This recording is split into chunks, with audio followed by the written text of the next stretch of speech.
Everything flips the moment the status scouter drops because now it adds a brand new feature that lets everyone read an adventurer's exact strength. And just like that, A-rank parties everywhere started booting anyone with low stats right as the whole situation was about to explode into the next level of chaos, leading to the masked guy burst into laughter right in the girl's face, then told the villain she should be thrilled because she'd officially been exiled. The villain totally snaps, sobbing her heart out and begging them not to abandon her like this. But as Eisen Tesla watches the chaos unfold, his mind is already racing with exactly how he wants this to play out. So he locks eyes with the guy and demands, "Are you really kicking her out?" And if that's what's happening, then when he decides he'll be the one to take her in, it's because he knows a person's worth isn't measured by cold numbers. He slammed down a brand new mission, round up the so-called weakest people and prove to the whole world who's truly at the top. Later on, the story slams into Daytona, straight inside a building where Eisen sinks into his seat in the Regal Guild interview room. Then they hit him with the blunt truth. He's not getting the job. Eisen's eyes go wide with shock at the news. He demands to know why they won't hire him, but he pushes his case hard, dragging out the fact that he graduated from the Guild Master Academy, and he's absolutely convinced he'd make a perfect staff member. The guy across the desk flashes a fake grin and tells him, straight up, that things just don't work that way anymore. So Eisen doubles down again, telling the guy straight up that an adventurer's value is way more than just their stats. And he pitches this wild idea: if the guild changed how they judge people, they could totally wipe the competition.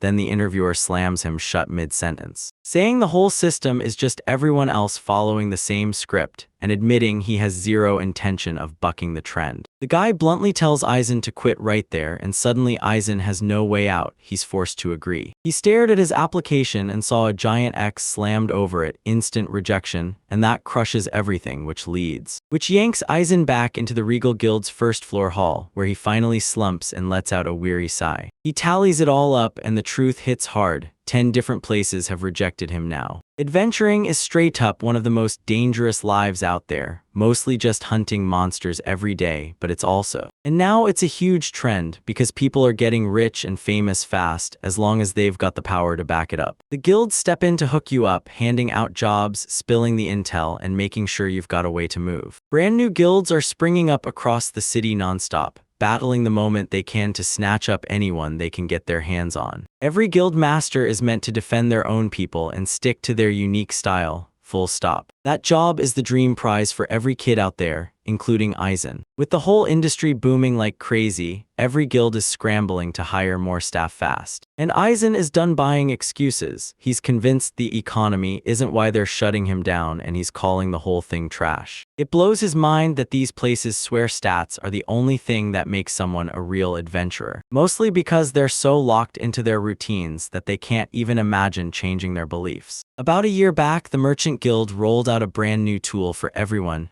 right after they introduced it. They called it the Status Scouter, and it turned someone's power into a real hard number. Everyone jumped on it right away because that number felt dead on, though it still came out rough for people like Villain. It didn't just matter. It became the only way anyone could measure just how strong you were. The world used to be powered by what you could truly do, but then it flipped into this. A brand new system just dropped. Now the only thing that decides your fate is your score. So Eisen shuts all that down fast because he's got his own proof to lean on. A girl stares at him, utterly lost, swearing that stuff like that doesn't even exist, yet it's still. And yeah, Eisen has been like this since he was a kid, catching glimpses of things nobody else can even see. By the time he stepped into the academy to chase the title of Guild Master, he'd already realized, plain as day, that he wasn't like everyone else. Bit by bit, Eisen mastered his gaze, turning his special sight on and off like a switch the moment he needed it. And slowly it finally clicked. Those strange letters and numbers weren't random at all. They meant something, and he understood it. Back at the academy, the teacher is totally losing it, screaming that some kids' grades are so awful they'll never, ever become a guild master. But he doesn't let up. He tells the kid to quit right there, while the poor guy stammers out an apology and scrambles to grab his scattered papers. The insults smash into him, and he just stands there, tears flooding his eyes, unable to look away as it all hits. Which hooks Eisen's attention. Then the kid glances his way, and Eisen finally snaps, deciding he's had enough of this bullying. Eisen bursts in and tells the professor that the student isn't just lucky, he's got a real gift for bringing people together. and then he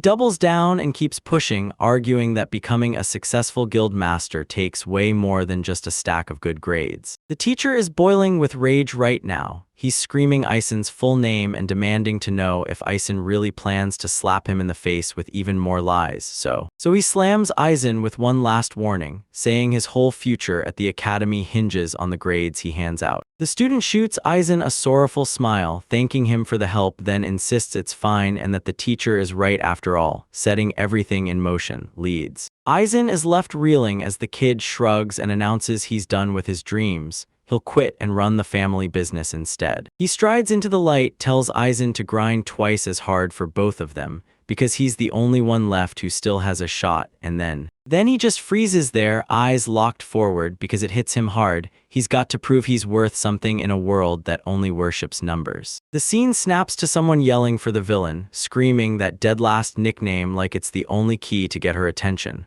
While a squad of elite adventurers struts into the room, their leader roars, claiming he's got mind-blowing news for everyone. Turns out that Wild Grin belongs to Salvio, the heavy-hitter boss of an A-rank party called the Silver Wolves. And the villain just freezes there, totally baffled, scrambling to guess what kind of miracle good news he could possibly bring her. She's clearly on edge, shooting her leader worried questions about what's really going on, while he just stands there soaking in his own way to smug victory. Salvio finally hits us with the bombshell. He announces the Silver Wolves have officially been bumped up to an S-rank party. The villain is hyped out of his mind, firing off, "Is this news really true?" While Salvio just laughs and hits him with, "Yeah, and it's the best thing ever." Tears spill down her face with pure joy. After all this time, they're finally about to form an S-rank party, and she can't even finish the thought. And Salvio's expression flips in an instant, sharp, chilling like a switch, while he leans in and tells her the deal comes with a catch. Aizen stuck on the sidelines, eyes locked on everything. He can feel something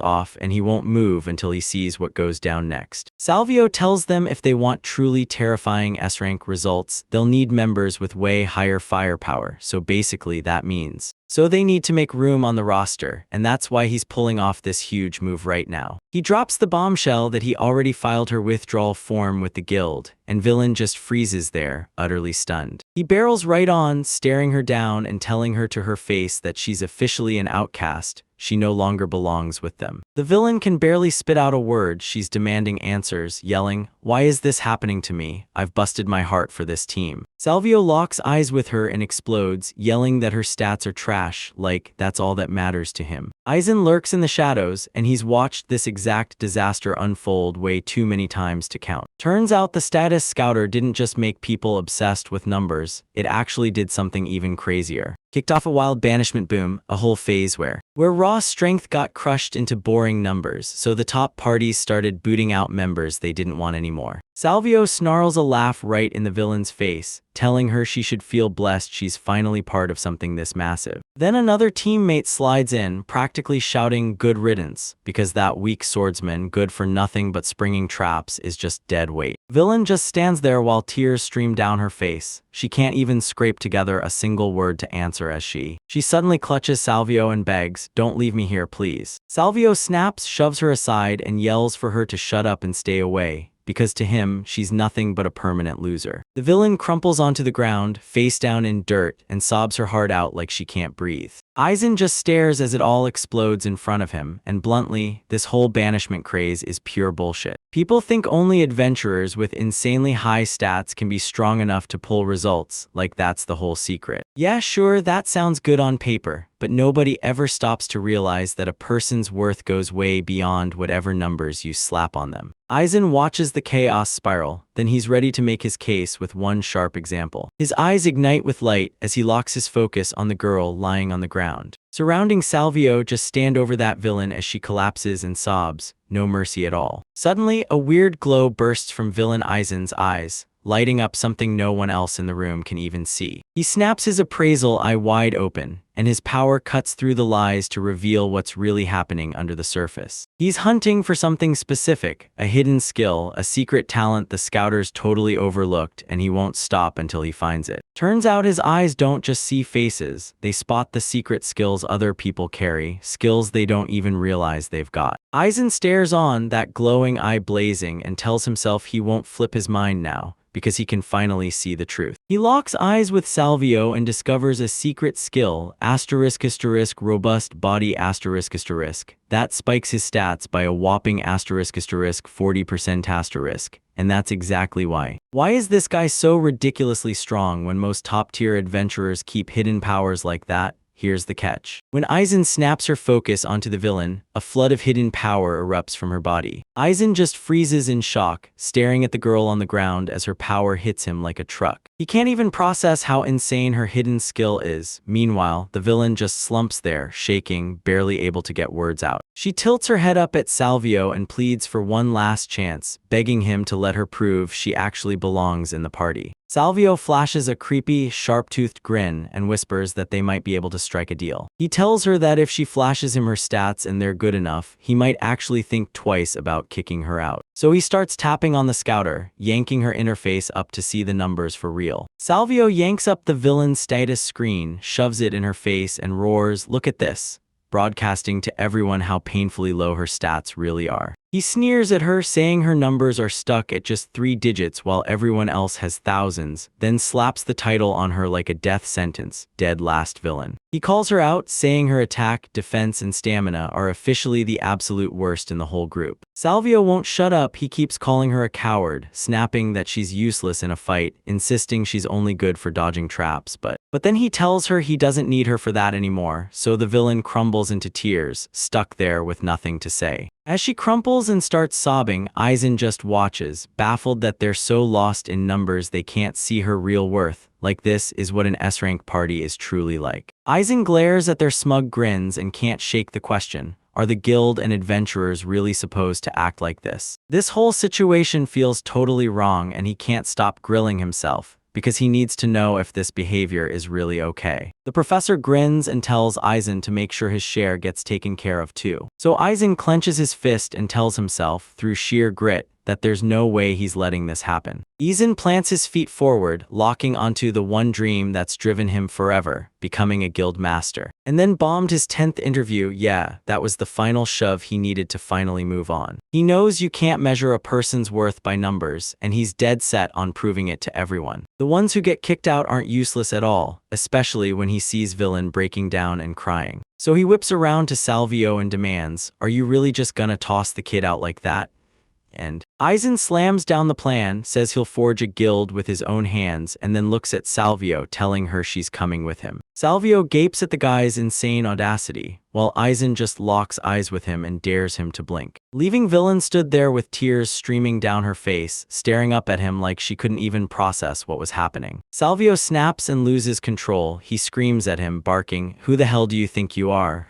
But Aizen drops the bomb like it's nothing. He started a guild, and now he's out there hunting for fresh members. Aizen tells everyone he heard a top-tier adventurer was finally free, so he stepped in, but Salvio just bursts into laughter, straight up telling him and everyone else to back off, while he's still being nice. Real talk, the only thing that still shined from her old party was her stats. Salvio blasts them with angry yelling for brushing him off, but Aizen completely shuts him out, then leans in and demands the villain hand over her hand, and he starts yanking the scouter off her wrist, one click at a time. Aizen snaps the thing off in one brutal move, hurls it aside, and leaves Salvio staring, completely speechless. As Aizen tells villain she doesn't have to obsess over those numbers anymore, she's about to find out. He's ready to prove what she's really worth. He begs her to come with him, and through her tears, the villain finally lifts his gaze, then mutters, "Okay." Standing beside him in that glowing light, like this is the moment they finally kick things off for real. Salvio lets out a creepy little laugh, then shoots out a "good for you" with a look so annoyed it could cut glass. The villain just stood there, frozen in disbelief. As it hit her, she'd been snatched up by some wild guild that straight up doesn't even care about scouters. Salvio smirks over their shoulders and dares them to go have fun pretending with their new friends, while Aizen tries to claw back to his rank until Aizen. He whirled around to call him out, snapping that villain was just a decoy he used to spring the traps, then told Salvio to start watching his own back right now. On his face, that sharp smirk stayed planted as he blurted out, "Can a guy like Salvio even pull that off?" That comment slams into Salvio, freezing him in place, then rage starts boiling up hard and fast. Aizen doesn't even wait for an answer. He whips around, drags the villain away, and leaves the A-rank leader standing there, stunned. Salvio starts trembling and fully loses control, so furious he can't even get a single sentence out. He finally snaps, roars at the top of his lungs, and demands to know who that guy thinks he is, while his own team scrambles to calm him down. Once they put some distance between them, villain snaps his gaze up at the sky and drills Aizen for those hidden skills he kept bragging about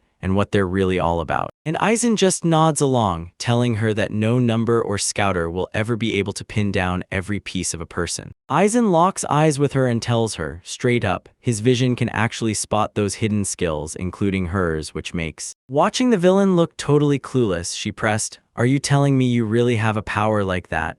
Because all she'd seen was the way she kept just walking in front. Aizen breaks it down. Most folks end up using these skills without realizing it, or they miss the chance entirely and never touch them at all. And he's betting that while she pushed through the dungeon, her instincts guided her, silently dodging every hallway that felt like trouble. The real reason villain lived through her old party, turning her into a meat shield, wasn't luck at all. It was something far worse, and it happened right then. She was locked in with a skill called *** hyper sixth sense ***, and it was keeping danger right out of their path. He rattles off more examples, like finding the monster's weak spot and it freezes villain in place, stunned out of his mind. When he confirms it, yeah, that's the super sixth sense, he realizes she can. He could call out the trap spots to the millisecond and see exactly where the monsters would pop up next. Aizen suddenly realizes she could have known all along, so he demands, "Why would you hide a power that wild?" The villain stares down and growls that her old leader drilled it into her. She never got a real choice in anything, but Aizen locks eyes with her and tells her she's done holding back. Now she can finally unleash her special talents the way she wants. With a warm, gentle smile, he steps forward and introduces himself as Aizen Tesla, then tells her point blank that he's her new employer from now on and that it's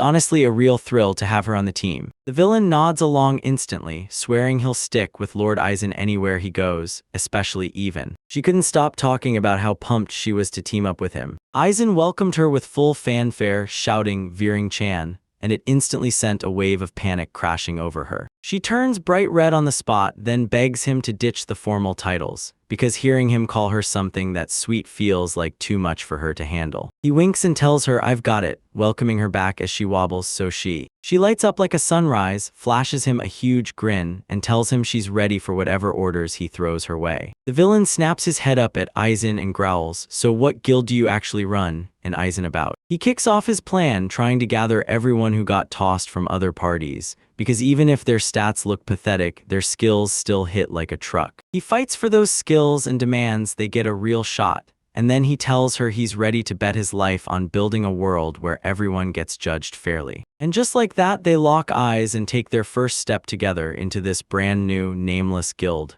It's the kickoff to hunting for more teammates. But deep down, Aizen is dead set on finally smashing this nightmare, people getting banished for nothing at all. The vibe flips on a dime when villain snaps out a confused yell, and so Aizen slams the brakes, finally seeing the truth. He needs to stop pretending, come clean, and he starts to say, "I have to," but the confession cuts him off mid-words. And even though he swears he hasn't set up the guild yet, turns out villain is the very first person he's recruited. The villain snaps completely and grabs her face, grilling her if this is just another scam, then immediately blurts that it's nothing like that at all. He rushes to calm her down, swears he'll rebuild every last thing from scratch, and tells her she can trust him. Aizen finally cracks and admits his big plan to make the guild official has one nasty catch he's got to submit, and he shoved an application into the guild federation headquarters over in the next town, Beham. He clocks it broke, and if they don't move right now, they'll burn through the food money by tomorrow, and the fear hits him hard. Like he has to help villain claw her confidence back after what her old party put her through. She's looking completely worn out from the road, so right before they set off, he makes a decision. They have to handle the biggest, most obvious problem first, and the villain stares around like he's lost, right up until Aizen tells her, "Stop everything before we do a single thing, we've got to grab better gear." A giant menu explodes on the screen, packed with everything from simple leather armor to wild picks like a full bunny suit or a flashy kimono. They rush to a spot called Lagodio Trading Co. to hunt for something new, and right after, the villain strides out in her brand new gear, cheeks burning as she turns to Aizen and asks, shaking, if she looks right. Aizen clocks villain the second she sees him in that new gear, and his entire mask cracks. He loses his cool and lets out a shocked gasp bursts out of him as he blurts out, "You look beautiful." Then he adds that the outfit fits her perfectly, and that's when the villain steps in. He's completely flustered, can't even get a single word out, while Aizen just stands there, grinning like he's got the whole thing under control. The young shopkeeper leaps in and demands what Aizen really thinks of the selection. Then, he starts hyping the dress, bragging that it's a brand new arrival, stitched with soft cotton that mixes in. He swears it's made from seriously sturdy stuff, so it'll feel lighter on you while taking way more punishment than basic leather gear. And then he whips out a top-tier rapier so razor-sharp it can punch straight through chainmail. Aizen inspects the gear and has to admit, this stuff isn't just impressive on the outside, it's top-tier through and through. The villain's still on the fence, squinting and asking if the whole look might be just a tad too cute for a serious adventurer, but the kid fires back that these days, people obsess over style just as hard as whether the gear actually works. Aizen pauses, thinks it through, and then says, if adventurers are willing to risk their lives just to look amazing while they do it, then having to do the same shouldn't be a problem, which the young shopkeeper gets fired up as he shouts that Aizen is 100% right. The villain stands there in fresh new gear, flexing that spotless white fabric and the massive flower bow like it's a threat. As she slips the accessories around her waist, Aizen asks if she truly loves how it looks, and right then, villain's calm shatters into panic, insisting she absolutely can't shell out for brand new gear like that. Aizen just shrugs it off and promises he'll foot the whole bill right as the villain flips out, while the shopkeeper grins and happily seals the sale. The villain trembles from the shock, staring at her like, "Are you really sure? Because you're being way too nice to me." Aizen tells her to drop the worry, he's carrying more than enough cash to cover it. He's secretly thinking, every cent I've got has to count, and he decides the best way to shift villain's mindset is to buy her real, kick-ass equipment. And he's convinced it's a smart move, making sure she's actually capable of holding her own during their missions from now on. Aizen flashes her a warm smile and goes, "Besides those stats, seeing you this cute is a total treat for me." Willen's whole face turns bright red, she's practically steaming, and she blurts out a shaky, stammered thank you. Aizen tells her it's time to pack up and hit the road, then asks where she wants them to go next so they push straight into Avalon, the Adventurers Guild, and Aizen is already scheming to grab their very first job together. The villain is totally stunned by how huge the place is, frozen there with her mouth hanging open, while Aizen just stands back and takes in her reaction. The courtyard is overflowing with all kinds of adventurers, all buzzing and getting ready to launch into their own missions. Aizen casually drops that he knows someone inside before he even goes to unlock the main doors. They stride into the guild's huge, sun-drenched hall, only to freeze the second they start to find their footing. Right as something suddenly zips through the air, someone nearby snaps into a startled yell. A massive bird rockets down from the rafters, screaming straight at them. A giant bird shrieks like it's tearing the sky open as it rockets through the villain snaps into stunned silence, scrambling to identify the creature in front of him, while someone shouts at the bird. A girl blurts out from the side, apologizing for the scare and gesturing them toward the reception, then freezes mid-step when she realizes the guy doesn't look like Aizen at all. But then her whole face ignites with a massive grin, and she blurts that it's been far too long. Aizen flashes a calm, relaxed smile as he greets Kagori, and her bird companion Naharia chirps up a storm the moment he shows up. Aizen calls out that her new uniform is kind of a bold pick, but she shrugs it off like it's nothing, says it's the style now, and shoots, "So, does it look good?" So Aizen tells her it fits her perfectly,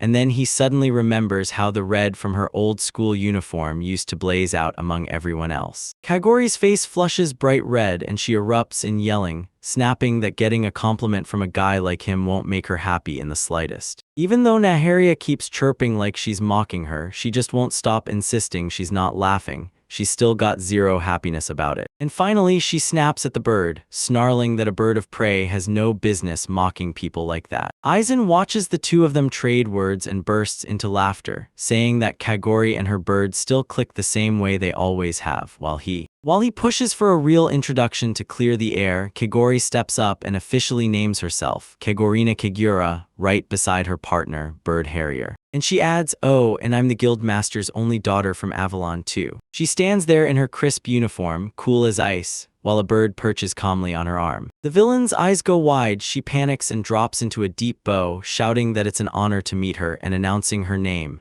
Veering Abrilia. Kagori just grins, winks at her, and tells her to drop the formal stuff, because she wants to stay on the adventurer's good side, and that's what leads to her. She whirls back toward Aizen with attitude, smirking like, "So are you finally here to tell me you got a job and a cute girlfriend?" Aizen stays calm, looks her in the eye, and lays the truth on the table. He stopped chasing old guild jobs for good, then decided to build his own from the ground up. Kagori completely snaps, screaming at the top of her lungs because she can't believe the sound of what she's hearing. Even though she admits she always knew he'd pull something like this one day, she's still completely stunned that he's rushing into it this soon. Kagorina glances down at him and she can't help but grin. Aizen hasn't changed one bit since their academy days. He's still always been cut from the exact same cloth he's always been. With total focus, she reveals her wild, one-of-a-kind power. She can actually talk to nearly any animal, not just hawks. Aizen shoots in and tells villain point-blank that animal talking is Kagorina's secret skill. He adds that she's been using those beast tamer powers to keep the whole guild running like clockwork. Aizen flicks his gaze to the past and admits it. Back then, they were classmates, and she was the first one to actually believe in his appraisal powers and all his secret talents. They go way back, standing shoulder to shoulder as students during their years at the training academy. The villain freezes for a second, then just keeps repeating that they were together back at school, like it can't sink in. Aizen spots that villain's acting weird and blurts her name, but villain instantly starts waving his hands, cheeks burning, shouting that it's not what she thinks. She belts out at the top of her lungs, swearing she's not jealous at all. Aizen stares as villain totally loses it, then the truth hits. She's a girl after all, and Aizen clocks it. She's probably just mortified, like she wanted to talk to animals too. Kagorina clicks the pieces into place and demands, "Is Veering who I think you mean?"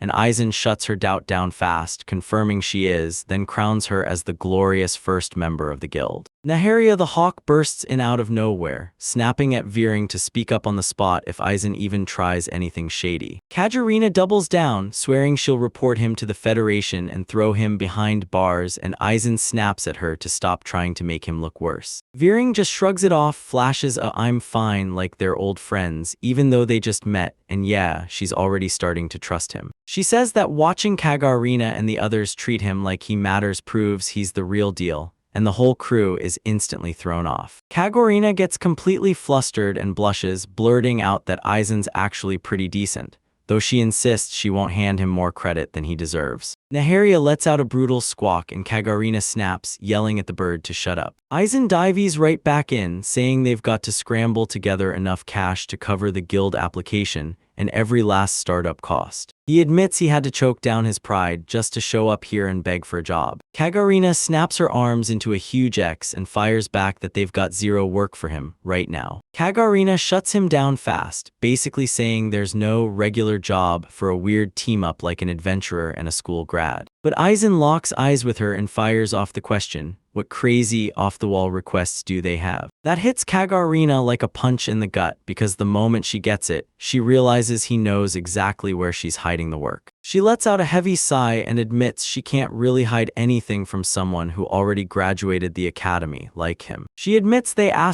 do have something called internal handling requests, but the way she hesitates makes it feel like she's scared to say too much. Veering blurts out, "What does that even mean?" And Aizen fires back that it's all about the jobs nobody wants, the ones people practically refuse to touch. Kagorina then lays it out clearly, this guild isn't just sitting around, it's meant to take every request and step up to help people. But here's the truth, every adventurer is really chasing one thing, pure maximum cash. So nobody's willing to touch the jobs that are way too dangerous or pure misery. and that lands the clients in a total nightmare. Kagarina nods hard, saying that's a serious problem, and Veering agrees because she's totally on point. Kagarina keeps pushing the truth, insisting that even if the job is something nobody wants to touch, it still has to get done. Once a guild takes a job, they can't just bail later, because that would make them look awful to their clients. Aizen hears it all, then leans in and asks what they normally do about those jobs at Avalon. She says they don't even fight fair, they just crank up the reward money and pressure their exclusive, high-ranking crews to take the blame. The villain finally gets why they're called internally handled requests, and Kagarina cuts in to point out that they can't pull that trick on every single job, so tons of people still get shut out at the door. Then Aizen hears it and just stares right back at her. He calls her out right to her face, clocking that she's trying to dump every leftover job off her desk, then demands to see what's really still there. He tells her their goals line up perfectly right now, and he even cracks a joke that the bird harrier is totally on his side. But Kagarina isn't buying it. She snaps, "How in the world do you even know what that bird is saying if you don't speak its language?" A bird erupts into harsh squawks, and the villain scrambles to keep the momentum going right as Kagarina starts to visibly lose her cool. Kagarina finally snaps. She screams in pure frustration and slams an entire stack of quest papers onto the counter, demanding everyone look. Aizen shoots his hand out and snatches the pile of papers Kagarina just tossed down, then turns to her with a sharp thank you for the save. But she barges over the counter, snarls at him not to push it, and warns him, clear as day, that he could actually die. She locks eyes with him, real worry blazing in her gaze, and the stress in her face screams that she's terrified for his safety. So Aizen shoots her a warm, reassuring smile and thanks her for always watching his back like that. He swears he'll be extra careful, and that promise sends Kagarina's cheeks blazing. She looks away fast, grumbling under her breath about his attitude. But eventually, she finally gives in, and Aizen starts tearing through that pile, flipping page after page, counting up to 18 different jobs. But before he can stop, he locks onto that one single paper and tells her this is the one he chose. He drops the paper on the table and barks at Kagarina to start the official paperwork. No delays, so they can hit the road. Kagarina and the villain both leaned in to see what he picked, and the second they did, their faces lit up with total, stunned disbelief. It slams you into a dark, creepy stone entrance, choking with thick, nasty roots that make the whole place feel like a straight-up nightmare. Aizen stood before the dungeon's entrance, staring into a pitch-dark stone doorway swallowed by thick roots and tangled vines. Beside him, Veering is totally losing it, shaking like a leaf and blurting out these panicked, weird little noises. Aizen tells her to breathe and relax, but she clamps her hands on her head and shrieks that she can't, because today is the exact day she's gonna die. They're planted at the base of a giant, headless stone statue, choked in thick vines, because this right here is the highest difficulty labyrinth on Earth. When Viren stared at the sheer mountain of ruins, she screamed at the top of her lungs,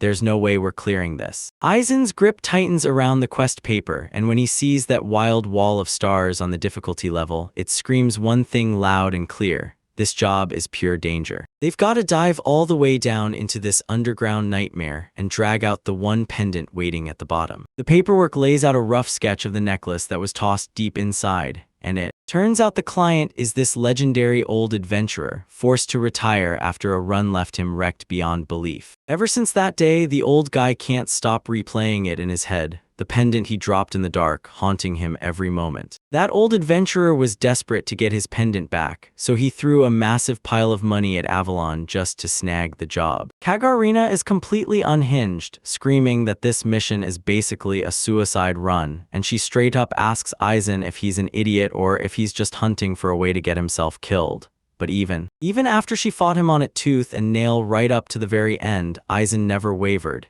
He was sure this was their best, maybe only, shot at making it. He swivels to Villain and tells her straight up this request is exactly what she needs, the perfect way to put her super sixth sense to work for real. Aizen tells her all you have to do is start believing that your individuality is real, and it's yours. And the villain just freezes there, looking totally overwhelmed, struggling to push a single word out. While Aizen keeps talking, he reminds her this is just an internal guild request, so she doesn't need to panic. Then he flat out says no one will get mad if they can't finish it. So yeah, there's basically zero reason for them to burn themselves out today. He leans in, flashes her a quick wink, and says, if things start going south, just grab me and we'll turn around and run. And just like that, the plan clicks. Villain finally locks onto her voice and screams that she's going to give it everything she's got. The villain drew in a deep breath, braced herself to push forward into the dark, looking a little rattled, but mostly just focused. She lets out a soft little sound, zeroing in on every detail around her until she suddenly jabs a finger at one of the dark archways, telling Aizen to trust it. The right way is probably right there. Aizen just freezes, staring at her like she's unreal, shocked by how fearless she is, then blurts out that she's amazing. And while that's happening, the two of them press deeper and deeper into the maze, still pushing forward even after hours of exploring. Then the story hits a breaking point, and the next piece just won't wait. But the wildest part, they haven't bumped into one monster or even tripped a single trap. It doesn't add up. Shouldn't a harder dungeon mean they start pushing me harder too? But then the more I try, the more the whole thing falls apart. Deadly traps and monster brawls are waiting around every single corner. Even so, villain has shepherded them through it all with zero trouble. Then she abruptly freezes in her tracks and snaps, calling out to Aizen. She glances back at him, face full of worry, and tells him she has this awful, sinking feeling that something's about to go terribly wrong. A colossal stone golem stomps through the dungeon. Each thunderous step rumbles the whole hallway, shaking the walls as it slips straight past the corner where Aizen and the villain are frozen, holding their breath, so close, yet just hidden from view. Aizen's jaw drops at what he's seeing, even as his appraisal eye insists she's special, and the sight hits him hard, witnessing it in. Meeting her in person, that hits different. He realizes her hidden skill is straight up insane, and his mind races as he wonders if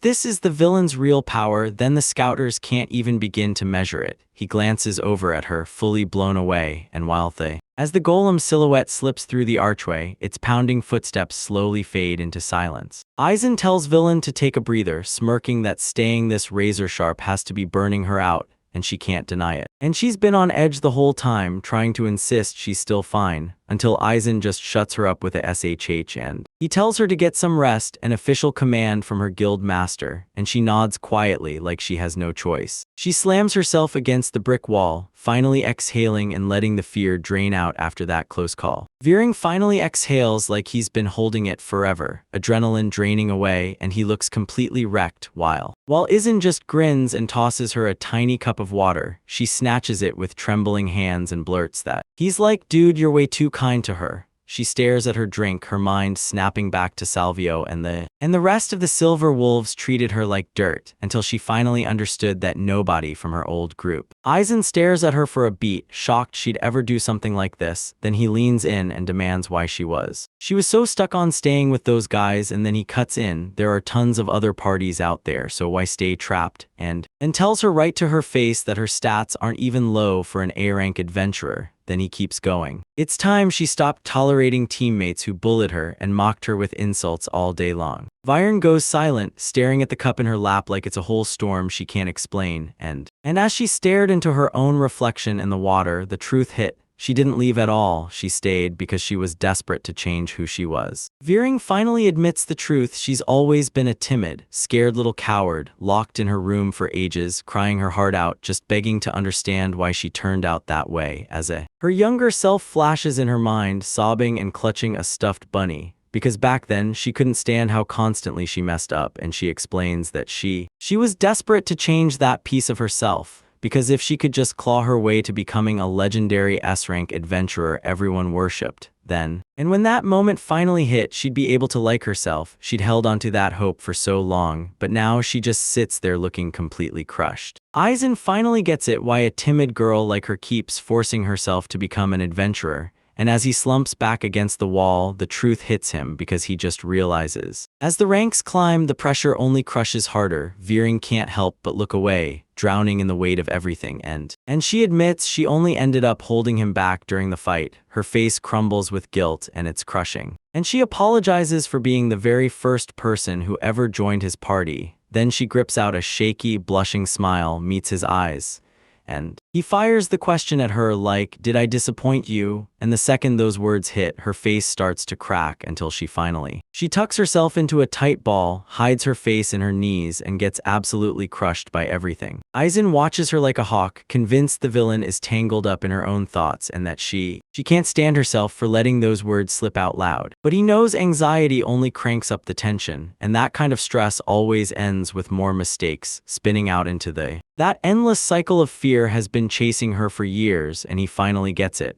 That's why her self-confidence is gone, because it's totally the opposite of what she thinks. The real problem was the toxic world she'd been trapped in. The villain just stares up at him, totally baffled, like he can't even figure out where the heck this is going. Aizen tells them flat out, even the greatest adventurers are nothing if they never practice, and if they never get the credit they've earned. And he tells her that her old party is the perfect example of exactly that kind of people. He squints like something just hit him, stunned by how brutally her former teammates treated her, way worse than he ever imagined. He makes it crystal clear, even if someone's stats are trash, being an adventurer isn't only about how hard you can swing in a fight. Aizen shoots out his hand, caught up in the thought that everyone's really chasing one thing, being seen, and he's determined to make the doubters look painfully wrong, telling the villain every single person wants that kind of respect deep in their bones. He glances aside for a beat, then finally admits it. He feels it just like she does. Aizen fires back, asking if she's disappointed by what villain just said, but villain just stands there, completely stunned and caught completely off guard. So she shoots him a quick smile and blurts that she feels the same, then makes it crystal clear she's not disappointed in him one bit. They drop onto the stone ledge side by side, and Aizen leans in, thanking her for being brutally honest and finally opening up to him. Then he grins and admits he's actually happy, because this gave him a chance to learn more about one of the guild's most important members. He locks eyes with her and tells her she doesn't have to fake confidence right now, then swears her. So he's building a place where she can finally step out of the shadows and prove what she's truly capable of. And he's determined that one day, she'll finally look at herself and truly believe she can. Aizen keeps charging forward, telling villain he's determined to build her a place where she can finally stand tall and feel proud of herself. And he swears to her that everything's going to be okay, while the villain just stands there, staring, eyes wide, like she can't even process what she's hearing. He leans into her belief like it's a promise, then flashes a tiny smile and tells her he knows she'll pull it off, because making that his absolute goal is everything to him. He tells her straight up that staying stuck in that gloomy headspace will never get her real results. Then he lays it out. His job as guild master is to build a space where she can be herself, shine, and actually succeed. The villain stared him down with raw respect, whispering his name like she still couldn't process that he'd do all of this for her. Then boom, a thunderous crash rips through the whole area and both of them jolt, snapping their heads up to the ceiling. Aizen can't even breathe. He's trying to piece together what the hell is happening. Then he finally snaps his eyes forward as the villain jabs a finger toward the center of the room, telling him to look. A colossal stone golem has just crashed into the world, and right in front of it, Salvio is sprinting for his life across the floor, heart hammering as the danger closes in. Lore staggers, wheezing and choking on air, completely wrecked, barely scraping his feet forward as he tries to bolt away from that beast. Salvio is completely unraveling. He's yelling at the top of his lungs for anyone to help as a colossal stone golem. He keeps right on its tail, sobbing and screaming in total terror as the monster smashes the distance between them. Just watch. From the sidelines, villain couldn't believe what she was seeing, so she blurts out, "What is my old leader even doing here?" and asks herself if his party is roaming the exact same floor. But then it hits her something way worse. She spots the rest of his team is gone and panic claws at her gut like, "Oh no, please don't tell me." Whatever happened to them, Aizen doesn't even blink. He tells villain they're gonna save the guy, and she just stands there, utterly frozen. Aizen won't stop talking. He insists that yeah, she probably hates the guy after all of this, but they can't just sit there and watch him die. He begs her to trust him just this once, but villain drops his gaze and tries to warn him he's totally off. She insists her grudge has nothing to do with her pause at all. Then she leads into. She's trembling so hard she can barely look up, staring at her own hands in pure shock. Then she blurts out, "So you really expect me to handle that thing alone?" And Aizen just stares at her, smugly knowing he's the guild master, not some real adventurer, so she's the only one there who can actually fight. Aizen stares at Viren and tells her he finally gets it. How terrifying it is to square up to a monster the size of a nightmare all alone, admitting he can't even begin to picture the kind of fear that's crushing her from the inside. Viering just stands there, staring down, totally frozen under the crushing pressure. Aizen shouts her name, trying to yank her back. He asks if she can hear him and tells her to just take a deep breath. Her eyes lift up, still shaky, but then Aizen jabs a finger at the monster and asks her, "Can you see the rock golem's weak point?" She narrows her eyes at the massive creature for a quick beat, then speaks up, she's sure she sees it, spotting a razor-thin opening right at the back of its neck. Aizen lights up and tells her, "You did amazing, spotting that was perfect."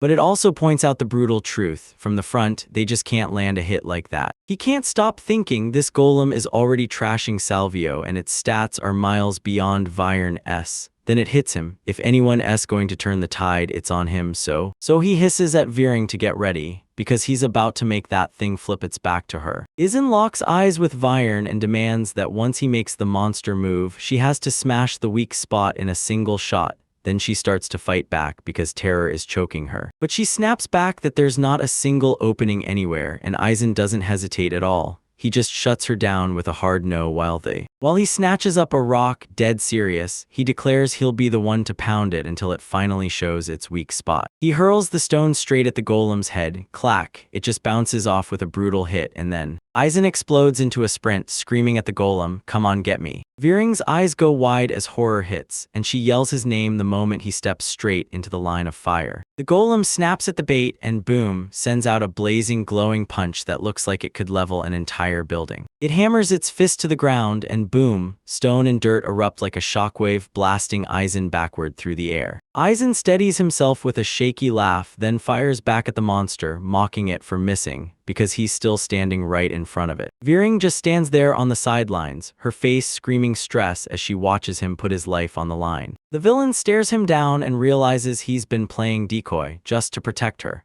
because she can see he truly believes in her, and now she feels the crushing need to live up to Lord Aizen's expectations. But that fear still clamps down on her. She's standing there, trembling, telling herself she's scared and asking if she's really just. She's about to stand there and do nothing again. Then bam, a deafening noise slams into her attention and knocks her completely off guard. She shrieks for Lord Aizen as the golem looms above him, rock by rock. It crushes him into the dirt, trapping him beneath its massive weight. But Aizen refuses to quit. He barrels forward and screams at the villain to move right now, because the monster is exactly where he wants it, and the villain finally realizes it. Its back is turned, and they've got the perfect opening to end this. Even so, doubt still gnaws at her. She hesitates, then Aizen's voice hits her mind, telling her, "It's going to be fine, you'll be okay." Because when he locks eyes with her, pure confidence hits. He tells her he knows she can pull it off, and that's all she needs to finally get. Give her that shove she's been waiting for. She plants her foot and launches forward with a hard kick. The villain rockets into the battlefield, blasting forward like a charged bullet, ready to destroy everything in its path. The villain digs deep, launches into a savage swing through the air with her weapon held high. She's finally all in on this fight, and the momentum is about to hit. And when it hits, everything explodes. Dust and debris blast across the entire room like a shockwave. She screams a battle cry and drops straight onto the monster, and when the golem's eye ignites, it instantly knows she's coming for it. But she refuses to back down because the narrator makes it clear.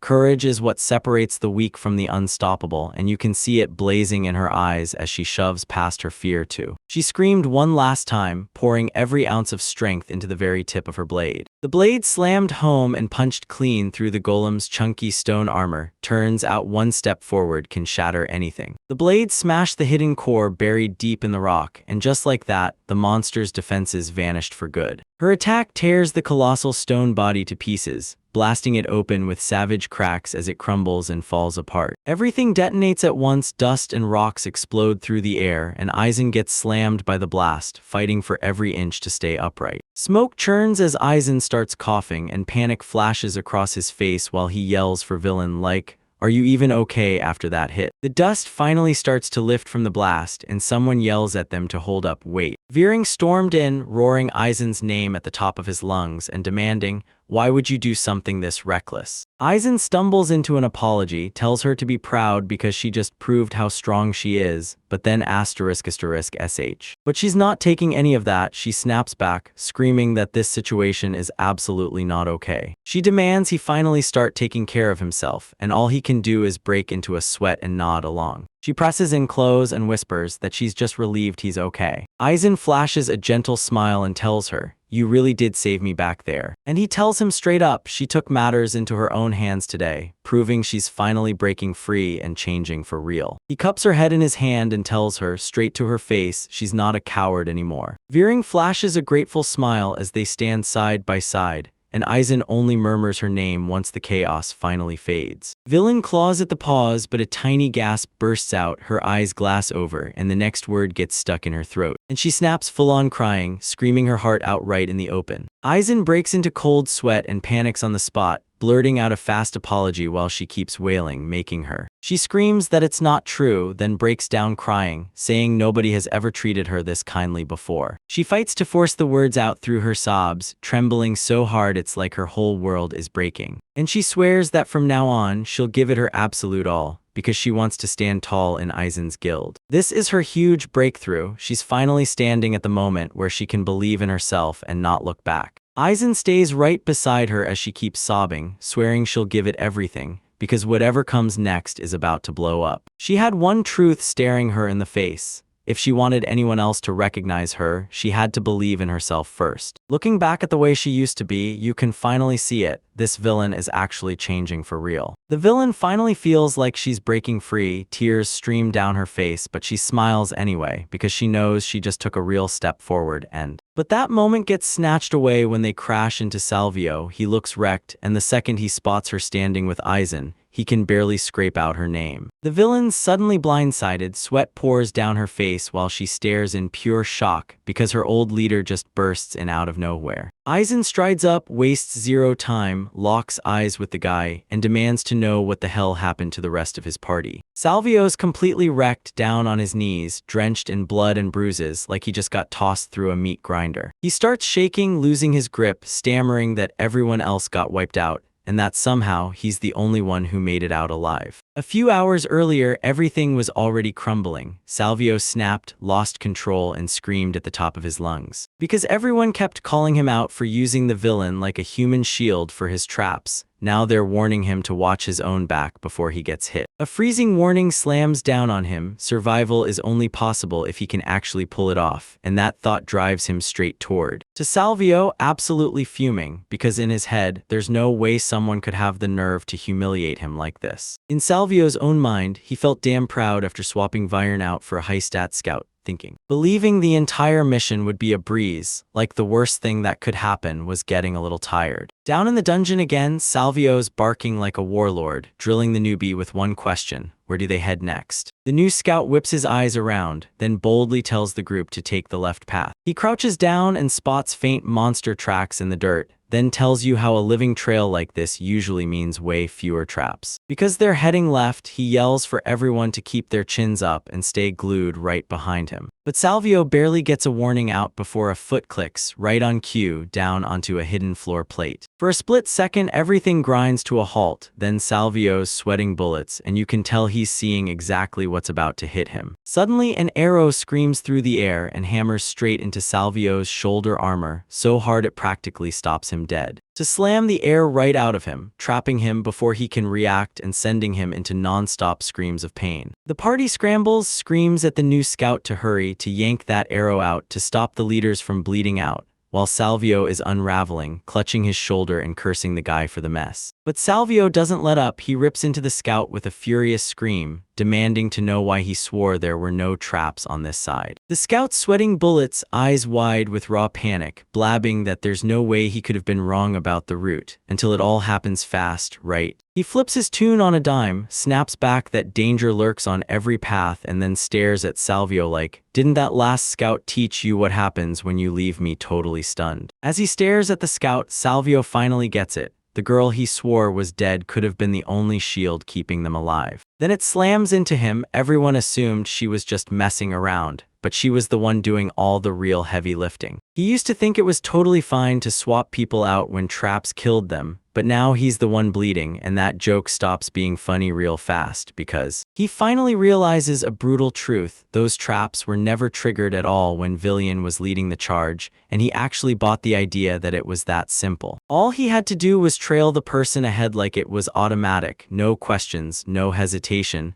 but now everything's crumbling and it's too late to ignore it. A swarm of monsters bursts out of the dark, snapping into a brutal ambush and trapping the group in their grip. The scout snaps, screams that red kobolds are everywhere, and then it all clicks. Turns out the scent of Salvio's blood is the beacon that drew them in, so Salvio tries to seize control, screams for everyone to fall into assault formation, then everything surges forward at lightning speed, and one of the girls in the back has zero clue what he means, blurting out what that formation even is, right as a monster looms over her. Everything erupts into chaos, screams shred the air and blood splatters as the kobolds burst in and start tearing the group apart, leaving the female adventurer sinks into panic, swearing this is the worst situation ever. She can't believe she got stuck in a trash party like this, and as her breath hitches, while everyone else shrieks for help, they plead with their leader to rescue them as the darkness tears them apart. Salvio just crumples there, trembling and choking out groans, powerless to do a damn thing while his teammates slip away and die. It finally hits him. He messed up badly when he kicked the villain out, and now he can't stop worrying that banishing her might have been a massive mistake. While Aizen and Villain stand there, they just stare at the disaster from afar, waiting for what happens next until right when Salvio spots them, he goes into full panic and starts screaming at the top of his lungs for the villain to come back and rescue him. Salvio is totally unraveling, sweating, yelling, and firing off the same furious claim that kicking Villain out was a giant mistake.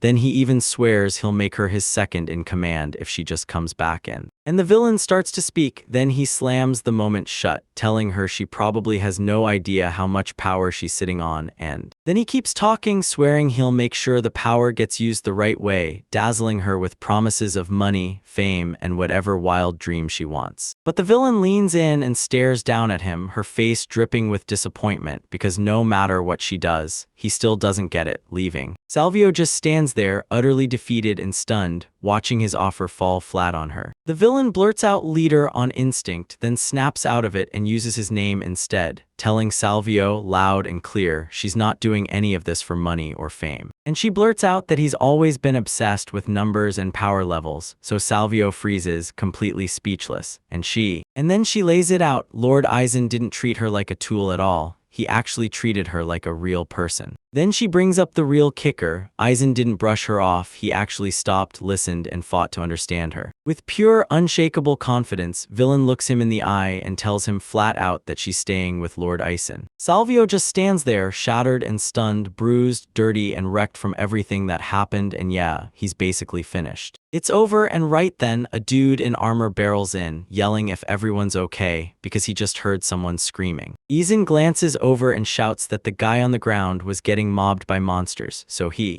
turns to the new group and asks if they can haul the injured man back up to the surface, and the armored guy grins, no problem, we're heading back anyway. But the poor guy is in bad shape, so their healer whips out her magic and patches him up right there on the spot. As he watches them hustle, Aizen can't stop himself from thinking, yeah, I feel bad for him, but he basically dragged all this trouble right onto his own doorstep. And the villain snaps, it's time, keep moving, so Aizen nods, grits his teeth, and they bolt, leaving the rest of the group in the dust, to plunge even deeper into the labyrinth's dark halls, pushing on until Villain finally halts and scans the area, and even with the silence and no monsters anywhere, that unsettling feeling screams that something's off. She points at the place and says it's basically a monster highway, a main crossroads where tons of monsters usually stream through, so they'd better not hang around. They burst into this huge room and sunlight blasts straight onto a giant tree. It's so bright it feels like the whole place is alive. The dungeon feels almost peaceful for once, then Aizen leans in and whispers a fresh plan to Villain, and she finally nods.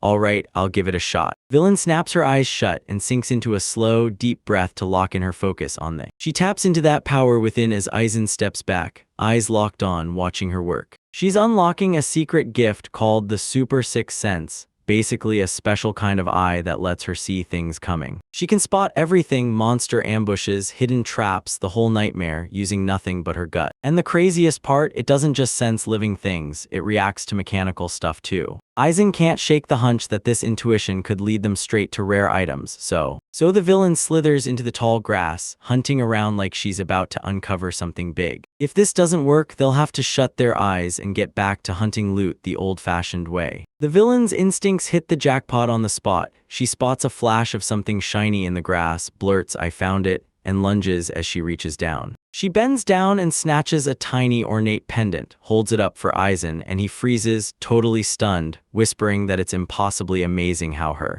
plan actually worked. He couldn't believe it. He admits he never expected her power to hit this level, but villains. She keeps her eyes on the item's history and tells it like a thriller. This quest was born from an old adventurer who was forced to retire after a brutal injury, and after the maze swallowed his entire team. And even after surviving, he was drowning in panic. He had to get the pendant he lost in the chaos. As they flip the pendant over, and bam, engraved on the back is a deeply personal message. The villain reads it out loud, and you hear the chilling truth. The members of the Deadless Party were chained together by an eternal bond. Before she starts reading the names etched into the metal: Jurlark, Aloyv, Alekla S, and Charoletta. She studies the names with a gentle smile, knowing this little piece of jewelry is the last shred of proof that their lives happened, and that their wild adventures were real. And that idea hits home hard for Aizen. He's moved by people who care for their teammates with their whole hearts, and he can't help but be thankful there are still adventurers like that out there. With purpose blazing in his chest, he locks eyes with the villain and tells her he's finally chosen the name for their very own guild. Aizen clenches his fist as he talks about creating a haven for outcasts, a place where everyone finally gets the chance to unleash their true power, because he just officially christened their new squad the Outcast Guild. He just stands there, grinning like he owns the moment, like nothing can touch him. A villain stares him down, then realizes, sure, everyone else calls him a dreamer, but she's about to make that dream pay. She fires back with a giant, bright smile and swears that as the very first member of his guild, she'll prove she's worthy and never, ever leave his side. Until the very end, and then, later on, the two of them slam their mugs together in a toast with. Aizen drops this line like a rule of the universe: nothing beats an after-party after a wild quest, and they immediately sync. Sit in the Avalon dining hall as Aizen grins and winks, and he points out that Kagarina and Harrier got completely blindsided by. The news blares, and the little bird explodes into a loud, frantic squawk. Kagarina locks eyes on the pendant, utterly stunned it's even real, while Aizen just grins and reminds her he swore they'd pull it off. Aizen casually says he always knew he could trust his old classmates, but Kagarina erupts, screaming at him not to test fate after everything she went through just to worry so much. And the moment he tells her she's sweet for caring about him, Kagarina's face explodes into a bright red blush as her brain scrambles to catch up with what he just said. She swings in with a brutal punch and screams for him to go die in a hole, and Aizen just laughs it off, grinning like he can't believe he's got friends like her even after that. Later, he yanks out the reward cash and wastes no time. He pushes for the villain to get 80% of the whole cut. The villain totally snaps, flinging her hands in frantic circles as she screams she can't possibly take that much money for a single job. But Aizen starts unraveling the logic, firing off reminders of everything they did to clear the labyrinth and crush those monsters. He makes sure she understands, finding that pendant was her win too, and she damn well deserves to be paid for it. Then his eyes go wild, he leans in and threatens her. Refuse the money and he'll bump her cut straight up to 90% and make her swallow it. Leaving villain utterly baffled, staring like, what kind of messed up threat is he even trying to pull off? Aizen snaps at villain that even if she acts like money doesn't matter, her attitude right now is straight up not going to work. Because every adventurer deserves real rewards, earned by what they do and the results they pull off. Villain tilts her gaze downward, her eyes swallowed by the shadows, and she calmly whispers that she gets it. Then she asks if she can spend her reward money however she wants, and when Aizen finally says yes, she tells him to pocket the cash for his guild's founding fund, and he freezes completely, totally caught off guard. The villain won't budge. She tells him straight up that if he tries to refuse, she'll wire the whole deal to him anyway. Then she'll set him up as this creepy guild master who squeezes girls for every last coin they've got. Aizen's panic spikes as he realizes his reputation is about to be nuked, and the entire town is going to stare at him with disgust. He can only burst out a shaky laugh, staring at how wildly the villain has changed. As he stares at her right now, it hits him. There's a sharp, clever side to her that's been hiding in plain sight the whole time. Veering's performance exploded out of nowhere and turned into something absolutely unreal the second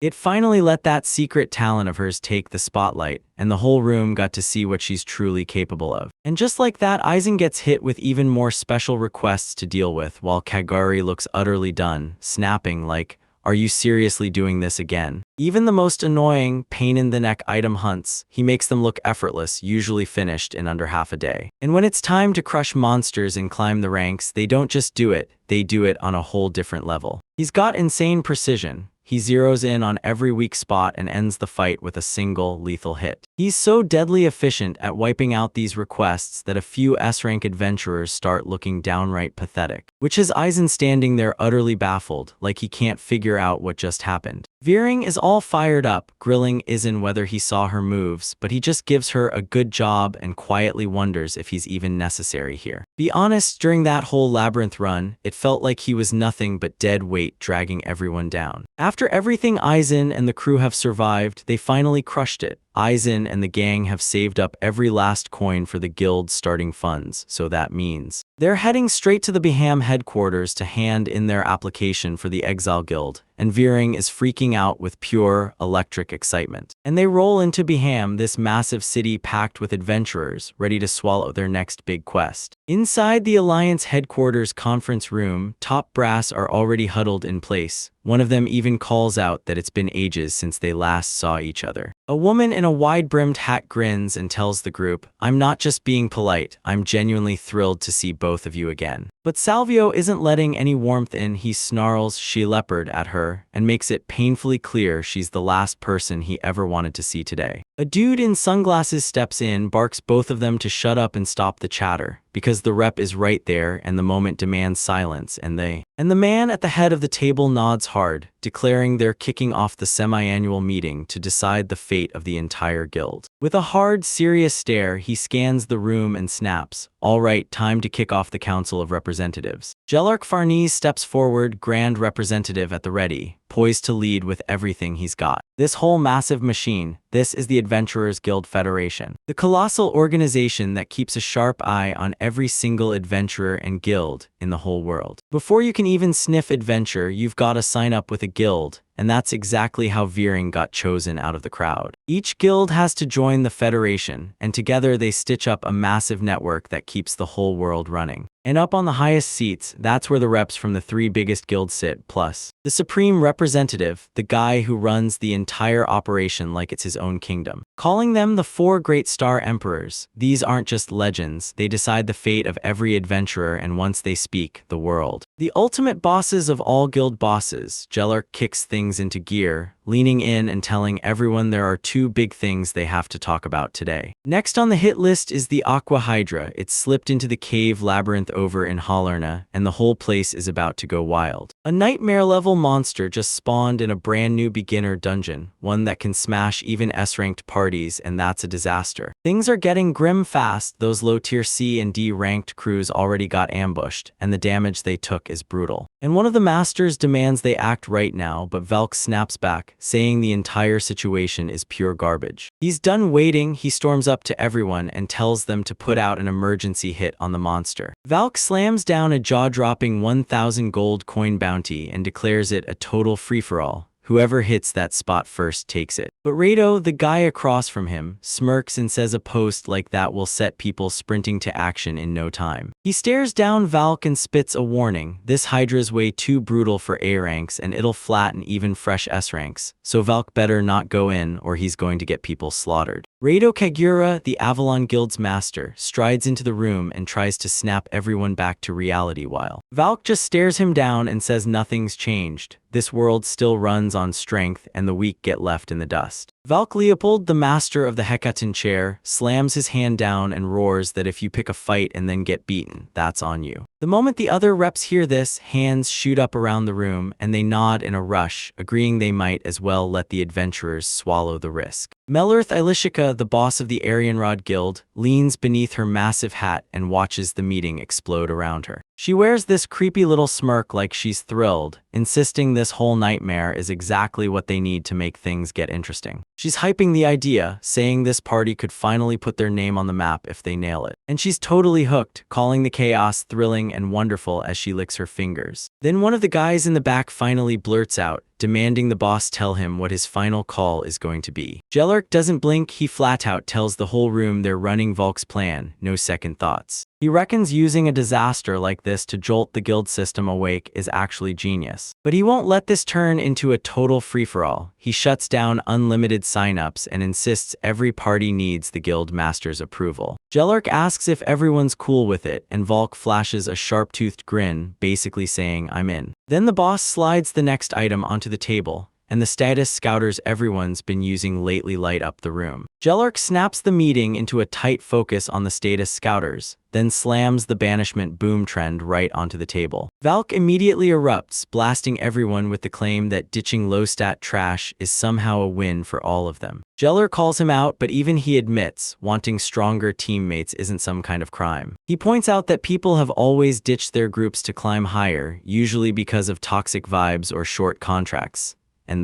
But this new wave of firing people purely based on their stats, that's a whole different beast. What began with a handful of top-tier S ranks has now exploded everywhere, and people are starting to get violent for it. The Alliance can't just sit there while the public's mood craters and safety spirals out of control. Rado bursts in and snaps, saying all this constant hopping in and out is giving the guild's leadership a brutal, non-stop headache. Melurth bursts into a laugh and says the party rumor is flying, that the teams who toss people out just to grab high-stat replacements are getting weaker instead. And then Jellark seals it all by saying, real growth and true success aren't measured by the numbers staring back at you on a scouter. Jellark squints hard and snaps at the group that people who chase only short-term profits are. And when this keeps going, it all ends up ruined. He's driving the point home. Volk immediately blurts out for everyone's attention, demanding to know if the old man is really claiming that what they truly need is bonds and compassion. He rises from the round table, slams his fist down, and roars that he's deeply disappointed in the old man, then adds that so Jellark should finally stop stalling and just retire, hand the guild's full control to him already. Valk slams his fist down and declares that the moment he's in charge, they'll finally purge every weakling. He looks totally unhinged as he screams that he'll make the guild thrive more than it ever has before. Jellark just stays seated through the entire outburst, calm as ever while he's locking eyes with Valk, he snaps at the younger guy, telling him to stop acting so cocky. And then she ends it by snapping that he's just a little brat, leaving no doubt she's still the one in charge. Jellark unleashes a crushing aura that makes the air tremble and hum. Valk grits his teeth and fights to stay on his feet while he bursts into laughter under his breath. He tells Jellark that he's honestly stunned the old man can still pull off a face that's scary. Then he whips around and bails out. Melurth gapes as he walks off and she yells his name, but Valk just cuts the whole conversation off and tells them to go ahead. Try to regulate the banishment boom any way you can, because it's right now he's calling it quits. He's washed his hands of this. He says he'll stay out of it and won't make a move he doesn't have to for now. And with one last parting shot, he assures them everything's fine as long as Jellark doesn't lose that fire he's still got. Melurth just lets out a heavy sigh as she storms out, replaying Jellark's line about how kids these days are a total handful. And then Jellar turns to Jellar and she cracks. She's not into this banishment trend either, because it shuts out all the wild adventurers she actually loves from ever showing up. So Jellark stares at her and tells her point blank that she's a veteran now. He wants her stepping up and keeping a close eye on the youngsters for him. Mellor strides for the door, but first she plants a demand. Jellark and Rado owe her dinner. Then she flashes a quick wave and she waves them both off with that same playful grin, then vanishes in a blink of light like a spark just went out. Once the room finally goes quiet, Rado stares at the empty seats and growls that the Lion King and the witch haven't changed at all. So he whips around to Jellark and calls out that he's been pushing Valk's buttons way too hard, then demands to know what the plan is if a real fight finally erupts. Jellark bursts into laughter and vows he'll test the kid's skills himself if it comes to that, while Rado just lets out a long sigh and tells him to drop it. Rado recalls one more thing and blurts out to the old man that he's got good news. He came prepared. He jammed his hand into his vest and yanked out the tiny thing he'd been keeping close all along. Jellark just glances at what Rado's clutching and his entire composure shatters. He stares, mouth agape in pure disbelief as he grips the ancient deadless pendant in his hand. Disbelief hits him hard. He can't believe he's really looking at it again. Rado stares at him and blurts, "So you're telling me it's been over 40 years since you finally quit the game for good?" Rado took a deep drag on his cigarette, then shot Jelark a look and said that if it was truly that important, he could have thrown together a search team ages ago. Jelark stared at the pendant, admitting it was only a personal keepsake for him, so he didn't want to start using his authority to muscle his way through anything. He straight up admits that if nobody accepted his request this time, he was ready to throw in the towel and quit for good. He keeps staring at the medal in his hand, lost in the idea that every soul in the deadliest party is chained to an eternal bond, and then he starts calling out the names Jelark and Aloyvi out loud. Then Alekla and Charoletta hush the house and quietly welcome his sworn allies back, while he just sits there, watching it all unfold. With a breath, he steadies himself and fires a question at Rado. Was that really a party from his guild that tracked this place down? Rado reveals the twist. Turns out the guy who took the request is actually one of his daughter's schoolmates. And honestly, he's a pretty wild kid. Right now he's grinding nonstop to kickstart his very own guild. Jelark locks eyes with Rado, and with a hard, serious stare he demands to know the person's name. Exactly what is it? Meanwhile, in the hallway, Aizen slumps on a bench, hands buried in his head, spiraling in full panic over what he's got to say to Villain. Aizen slumps in his seat, hands over his head, stunned that his application really got rejected. But to understand how everything went so disastrously wrong, you've got to rewind and look back at what happened just 20 minutes ago. Inside the office, the professor shuts him down on the spot, scoffs that the whole idea is absurd, and tells him to go home. Aizen is panicking, demanding answers. Why is this happening, and why can't it be as simple as handing in the paperwork? The professor locks eyes with him and flat out says it only works if the person running the show isn't wrestling personality issues. He keeps firing shots at Aizen's plan, insisting there's no way a guild survives today if it's nothing but weak, low-stat exiles. He makes it brutally clear he's got zero patience for some wild stranger trying to forge a guild that's basically doomed from the start. So Aizen fires back, shouting that his team is bringing in real results out in the field. He keeps pushing forward, practically pleading, demanding that man tell him if there's anything else he can possibly do. The professor lets out a heavy sigh, locks eyes with him, and finally cracks, saying there's maybe one option, but only if Aizen is truly that stubborn. The professor jabs a finger at the stack of files and says, "If you can actually nail that grand theft crew, the thieves everyone's hunting, then I'll finally let you talk." Aizen stares at the wanted poster and instantly clocks the guy as a total creep, mask on, tongue out,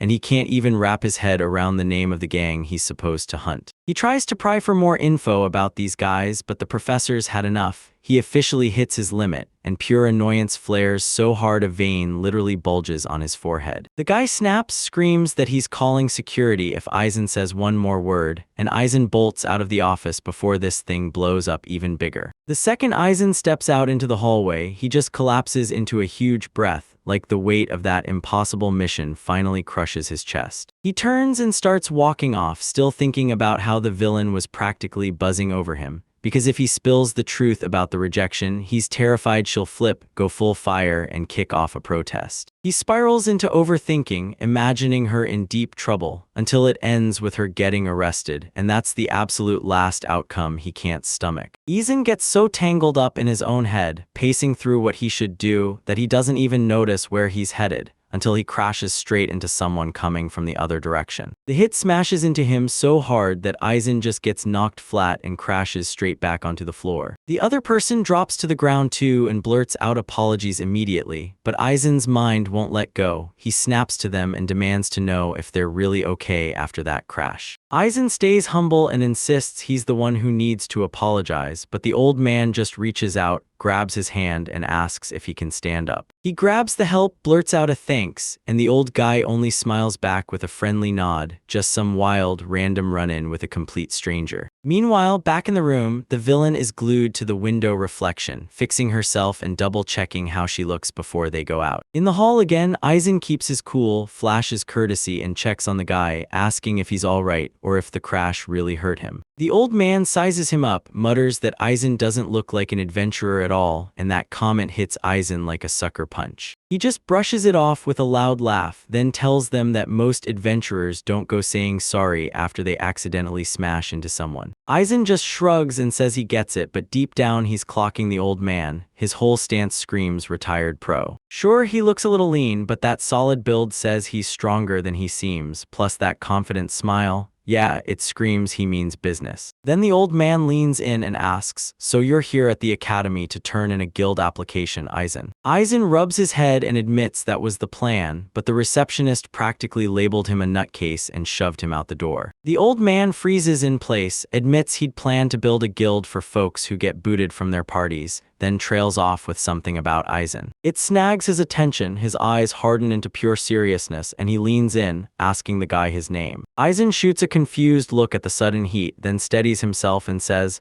"I'm Aizen Tesla, making they." And the old man's eyes lit up. This was the very person he'd been hearing about all along. From the sidelines, Salvio smirks and thinks, this meeting, it might not be luck at all, it could be fate. Aizen just freezes, trying to make sense of it all, when the old man suddenly asks, "Did the receptionist tell you anything else before she left?" Since Aizen's still shut up, the guy throws out the Thieves Guild and tells him straight up, catch grand theft and he'll finally sit down and listen. The old man just locks eyes with him, a heavy glare crushing the air, daring him to show what he'll do next. Aizen starts to panic hard, and the words snag in his throat because everything is flying by way too fast. He finally blurts out, "I just got to this city called Beham," and you can practically hear the confusion, because he has zero idea what any of this is supposed to mean. Aizen asks the old man to spill the details, and Jelric nods like, "All right, I'll explain everything." It all kicks off with a vicious bandit crew known as Grand Theft. Seriously, everyone in town can't stop talking about them. He lays it out like a punchline. Back then, they were nothing but busted-up adventurers, basically thugs with better gear. And they didn't just drift through the criminal underworld anymore. Once Hugo, their new boss, took over, they started climbing the ranks fast. They've been knee-deep in it all, stealing, smuggling, kidnapping, even murder, and lately, their real nightmare, the kidnappings keep piling up, high-profile victims snatched and hauled off for ransom. Aizen looks genuinely worried and fires back, "Why isn't headquarters stepping in to stop this? Especially letting those former adventurers out there start committing crimes is going to smash the guild's reputation." Jelric swears they're about to strike, but the whole group slips through the cracks like mist. You can't get a grip on them. Nothing like battling monsters in a dungeon, because the real nightmare hits when you finally see them and realize the hardest part is even finding them in the first place. Jelric shuts his eyes tight, looking absolutely wrecked, and admits that even one of his closest friends got dragged into their victims too. They got hacked apart with swords, and while they were still reeling, someone ripped almost all their money and valuables straight off their bodies. He stares at his hand and feels the weight of time crushing in, wishing he could still move like he used to in his prime,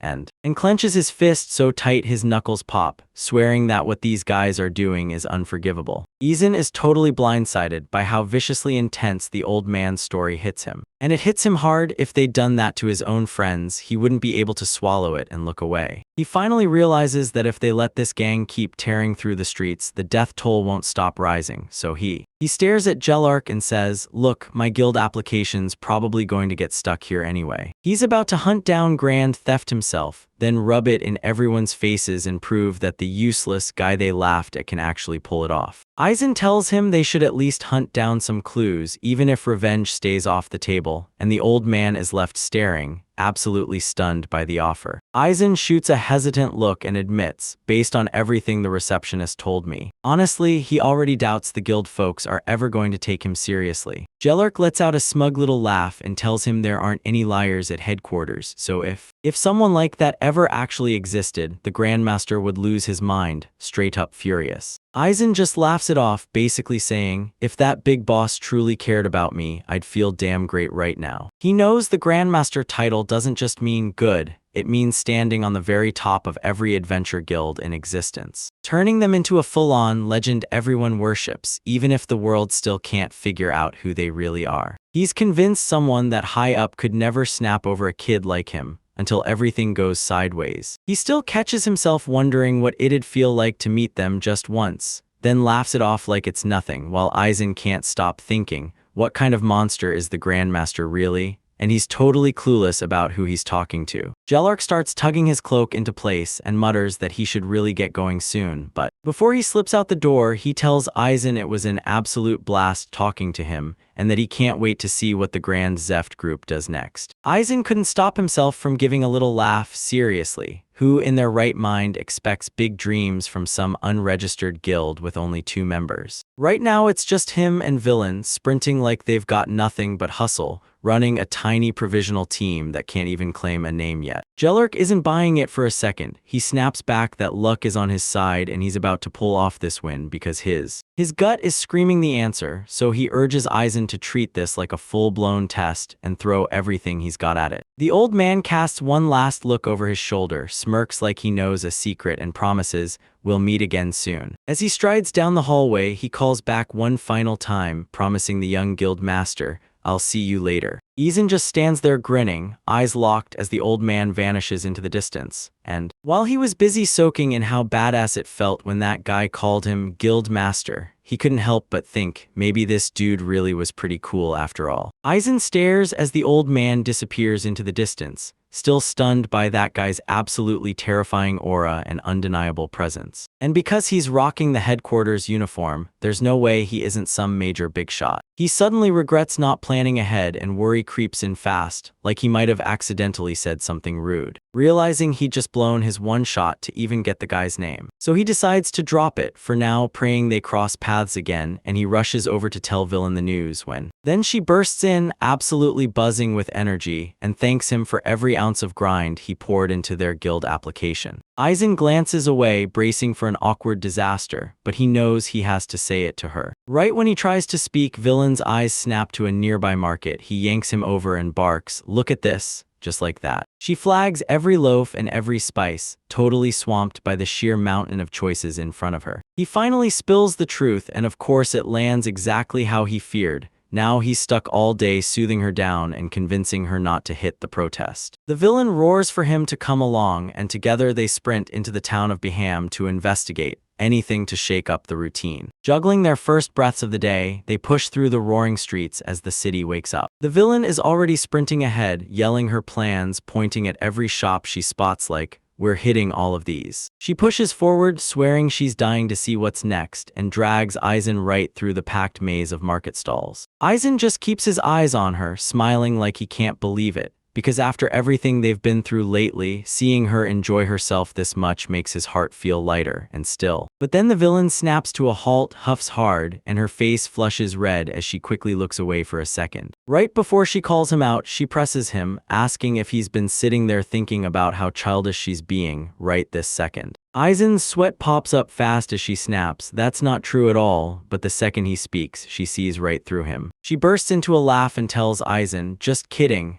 and leaves him totally blindsided. She tells him, "Since it's you, you're probably tangled up in your own head, agonizing over all the ways you want her to love every second of this trip." The villain keeps goading him, forcing his own inner thoughts to spill out, telling him it's his duty as a leader to make her happy after everything she's been through. Leaves Aizen looking caught off guard, and as she steps in with a blush, she tells him she wants to see him smile too. Then her voice turns shaky as she blurts that she's not a kid anymore, and she just wants to be taken seriously. She's a total blush storm, face blazing as she whispers it to the air, but Aizen doesn't catch a word and snaps back, asking what she just said. She panics on the spot, flails her hands in the air, and blurts out, "I didn't mean it like that. I just want them to see me as a real member of the team." Aizen glances down, feeling like he's been called out, and then he tells himself he'd better make sure he's the one actually enjoying this trip. And he throws out a heartfelt apology, knowing he's the one who should have been guarding her, not making her worry about him. He flashes her a real smile, thanks her, and says he's lucky to have comrades like her standing right beside him. Then the villain tries to shrug it off like it's nothing. But she pouts, mumbling "comrade" under her breath like she's testing it, telling herself the title is good enough for now, though she's still hungry for more, and Aizen just stands there doing nothing. They're totally clueless, so they keep strolling on until they finally stop in front of a shop window, staring at all the awesome stuff on display. And the villain is back to her bright, cheerful self. She bursts into laughter and keeps chatting as they stroll through the city. They both paused in front of the shop window, staring at the premium gear, and when they locked eyes on that gigantic blade on display, both of them went wide-eyed, totally stunned by how Next, they snatch up some street food and villain beams like crazy as she proudly shows off her fruit crepe. Look how colorful and delicious it is. Aizen is digging into the food too, raving that the lamb wrap he grabbed smells unreal. Then he glances at her. He offers her a bite and it totally throws villain off. She just freezes, face blazing red, and blurts out this weird little sound.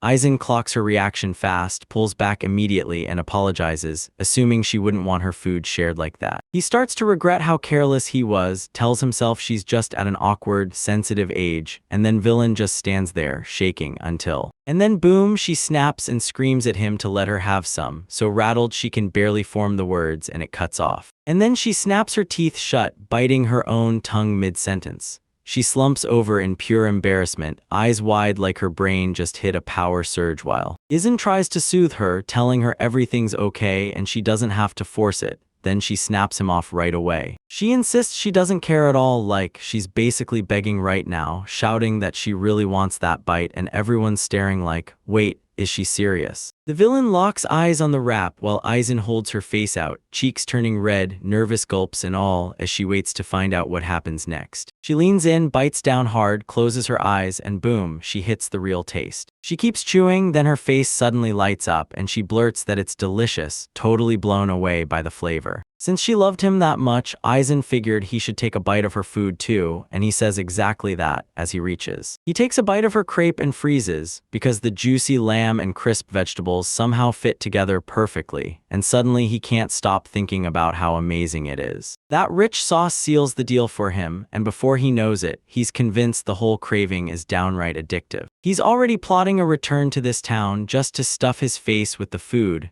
while the villain stands there, scrambling for the right words like his life depends on it. She blurts it out of nowhere, gets super loud, thrusts her food toward him, and demands he take another bite too. Aizen tries to tell her she doesn't have to force it, but the second he says that, she panics harder, blushing and yelling that it's not fair if she's the only one who gets to eat, and basically pushes him into saying yes. Then he snaps, fine, I'll take you up on it, leans in and bites the fruit crepe she's offering. Aizen keeps chewing that snack and then it hits him, wait, it's sweet, super delicious, and he can't stop. It honestly feels less like a meal and more like a whole dessert, and he decides that somehow that's exactly what makes it great. They push through the bustling street and he tells villain he's glad he finally got to compare the flavors. She only blushes, waves it off like it's nothing, and whispers, don't worry, before she just stands there gripping her food so tight because after she stole a bite, her heart starts pounding like crazy. She shuts everything else out, grabs a huge bite of the fruit and cream, and just dives in. With her hand pressed to her cheek and that giant grin, she mumbles out how amazing it feels. Aizen bursts into laughter and says she really devours her food with insane energy, and that shocking truth makes her jerk up in pure surprise. She's so mortified she drops her gaze, then steam practically blasts off her head like she can't even handle the embarrassment. So Aizen snatches his own food back, shuts the noise in his head for a moment, and starts plotting the mission, because he knows they've got to dig up intel on the Grand Theft Group real soon. Once they slip past the market, he decides it's time to sprint straight for the main street, where every adventure guild is waiting. Aizen chows down his snack, then leans in and asks villain if she wants to swing by the Adventurers Guild once she's finished. She agrees on the spot, her voice trembling as she matches his lead. As they stride toward that massive building, Aizen figures it's a smart move to scope out what a big city guild even looks like for the future. But the second he pushes through those doors, he spots something so shocking it freezes him in place. The lobby is in chaos, someone is screaming that they refuse to let whatever's happening go any farther. Aizen's jaw drops. There, in the middle of all that chaos, stands a demi-human girl like she belongs there. He knows those things show up all over the world, but spotting one here, right in front of him, is wildly rare for an adventurer like him. The girl digs her heels in, squares up to a group of guys, and tells them the guild will never let this kind of bullying slide. But the armored guy smirks, then tells her straight up that Lord Valk of the Hecatonshire Guild has given them direct orders. He swears their leader told the guild they don't need anyone, 1 week, and that sentence hits Aizenway so hard it feels like it knocks the air out of him. Clad in armor, the guy barks down at her, telling her to celebrate because right now she's been banished. Leaving everyone hanging, desperate to know what Aizen's about to do as this whole crazy scene explodes right in front of him. The armored leader goes loud and makes it official. She shouts that she's kicked out of Aegis, and then their S-rank party, Aizen and Villain just stood there on the sidelines, stunned into silence by the brutal announcement. Clay flashes a smug grin and repeats it like a victory speech. Meika is officially cut from the team. Mika snaps completely. She screams at him to stop playing around right there and then. She snaps, "When have I ever been a burden to this group?" Then her scream rips through the air, and Aizen and Villain just stand there. While the rest of the guild starts whispering they can't believe it, Aegis, a top-tier crew, is finally helping its members shine. The crowd finally clocked it. This wasn't just some random group, it was the Hecatanture Guild's lead party. The same crew that had just obliterated a dragon, and everyone knows it. Dragon Slayer Clay, their fearless leader, is one of Valk Leopold's biggest favorites. Clay keeps the heat on, leaning in and telling Maka that since Valk okayed her exile, every other party will back off forever. He even warns her that if she fights back, the guild could blacklist her for good. But Mika snaps at the whole crowd to shut up because getting exiled doesn't scare her one bit. Someone leans in and tells the little fox girl, "Just quit already, let it go." Right before the big reveal hits, Aegis drops the bombshell that he's already got a replacement mage ready, Hilda the Necromancer. Clay has this smug, satisfied grin like he just pulled off the perfect move. "Hilda, you absolute knockout." She's got serious, scary magic, and while the others just stand there, the whole crew's staring at him like, how is this even real? Mika whips around to Cyrus, a teammate, praying he'll finally hear reason. But Cyrus just hoists his massive shield and blurts out that guarding the party from magic is usually the job of a mage. Mika should know better than anyone, because he's had to step in and shut down enemy spells himself way too many times. Meika just freezes there, completely stunned. She can't even scrape together the words to defend herself after that. Villain trembles and clutches her chest, screaming for Master Aizen while she grips her uniform so hard her knuckles turn stark white, and Aizen just stares at her, clocking every ounce of pain she's drowning in right this second. She nods hard, tears shining in her eyes, and tells him, "This is exactly what happened when they kicked me out of my own party. And the truth is, this nightmare keeps popping up in guilds everywhere lately, shattering people until they're wrecked just like she was." Aizen presses a hand to his chest and tells her, "I decided it the moment I saved you the first time." He's made up his mind. He's putting an end to this whole EXE boom craze for good. The villain stared at him, jaws dropped, as he laid out his plan to create a place where everyone's special skills could finally blaze,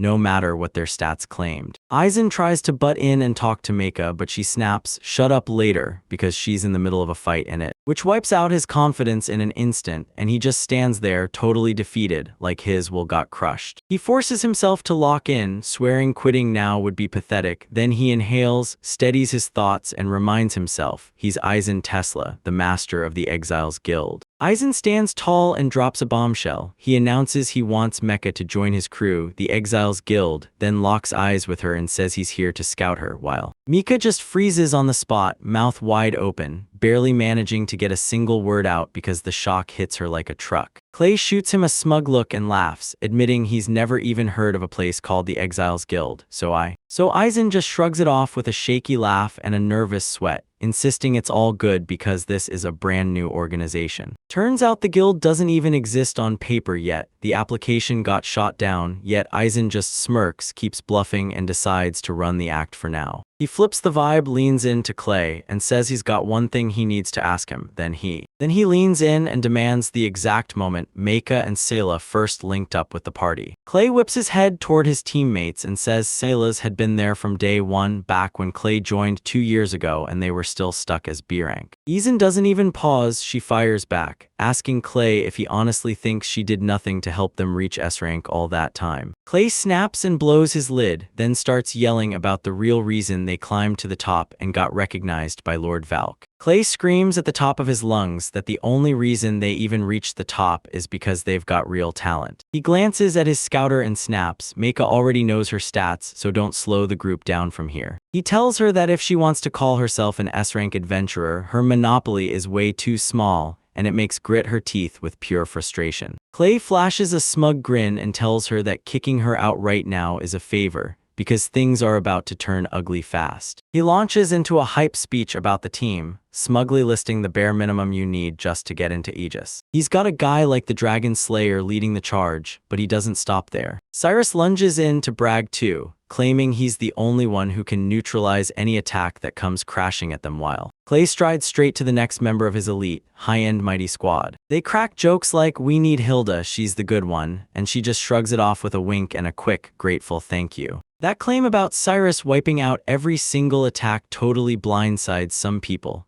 Then Aizen scans the group and starts wondering if any heavy warrior could actually pull that off. To build a defense so solid he can pull off a wild stunt, shutting down every single hit. Aizen shuts his eyes for a heartbeat, his mind racing through the fact that it's been way too long since the last time he had to use his special power. Now he's done hesitating. He's decided it's time to dig in and find out what's really going on. He snaps on his appraisal eye, and the world twists as a glowing mark blooms right over his pupil, giving him a straight, unmissable look at the members of Aegis standing right there in the middle of the hall. He locks onto Cyrus, hunting down the real truth behind their wild claim that they can block everything. I kept scrolling through his stats and gear, and then, right when it finally clicked, everything started making sense. And Aizen finally clocks it, realizing this guy, after a brutal night, has a hidden skill that hits way harder than anyone expected. It's called *** Ironclad Shield ***, a passive power that slashes every bit of physical damage in half, automatically. Cyrus just stands there, soaking up the attention like he owns the place, while Aizen frantically reads the data and realizes,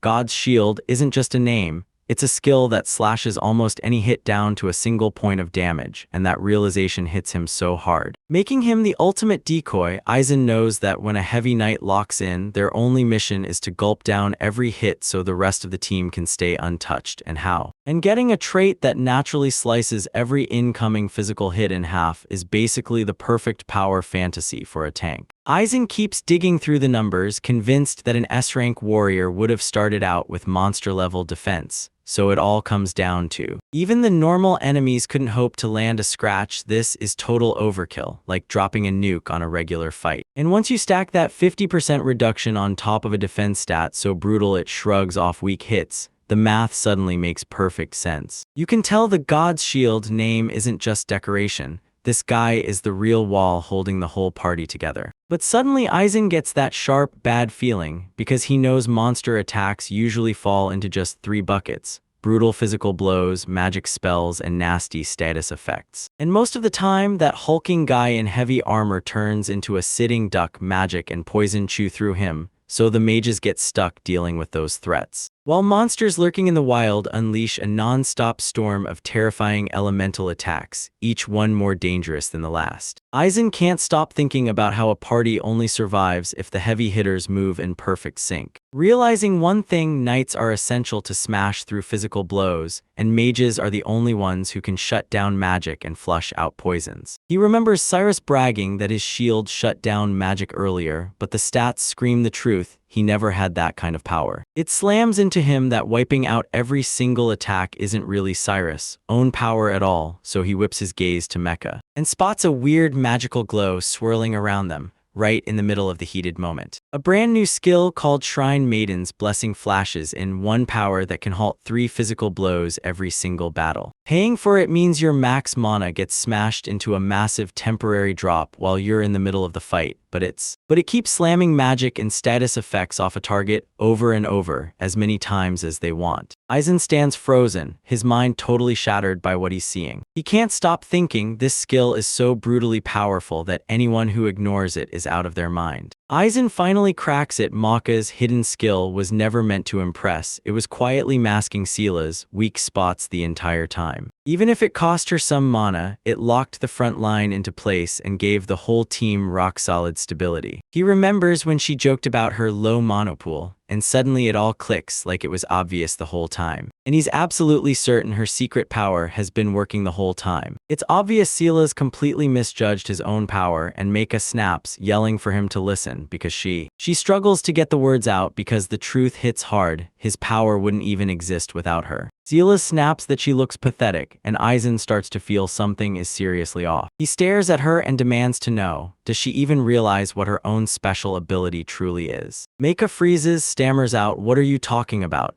Like she can't even keep up with what he's saying. So Aizen grills her, asking why she never reported the skill. because if it's truly useful, the party would have instantly had to drag her back. Hilda fires up and calls out Clay's name, dragging his focus back to her just because. As she reminds him they've still got things to handle and they should really get moving, Clay just shrugs it off and when they start drifting away, she leans in and fires, asking if he really called that place the Exiles Guild. So Clay just keeps acting like a total jerk, calling her a weakling that might even be useful to some trashy bottom-tier guild. And he explodes into yelling that they can just take her if they want her, right then and there. I just stood there utterly crushed, and she kept whispering his name under her breath like a prayer while Aizen keeps staring at it all, grinning as he mutters that she'll be happy now, because at least now she's finally out of the orbit of that trash party leader, and away from a guild master like Asterisk that. But Clay slams on the brakes, glares at him, and demands, "Say that again," like he's about to explode until Aizen snaps, erupts at him, and screams that it's insane to toss aside a comrade who helped them claw their way to S rank. Aizen doesn't hold back for a second. He barrels straight into Clay's space and roars that he and Valk are the biggest trash alive. Clay snaps forward in an instant, blurting out no words as he lunges, yanks his sword free, and slams it down to silence him. The blade slams down, then Aizen stops it right in front of him, and a massive shockwave erupts as everyone in the room just froze on the spot, eyes wide in total shock, because an S-rank leader actually attacked. The villain lunged in front of the strike, shouting that she'd never let anyone hurt Aizen, and then she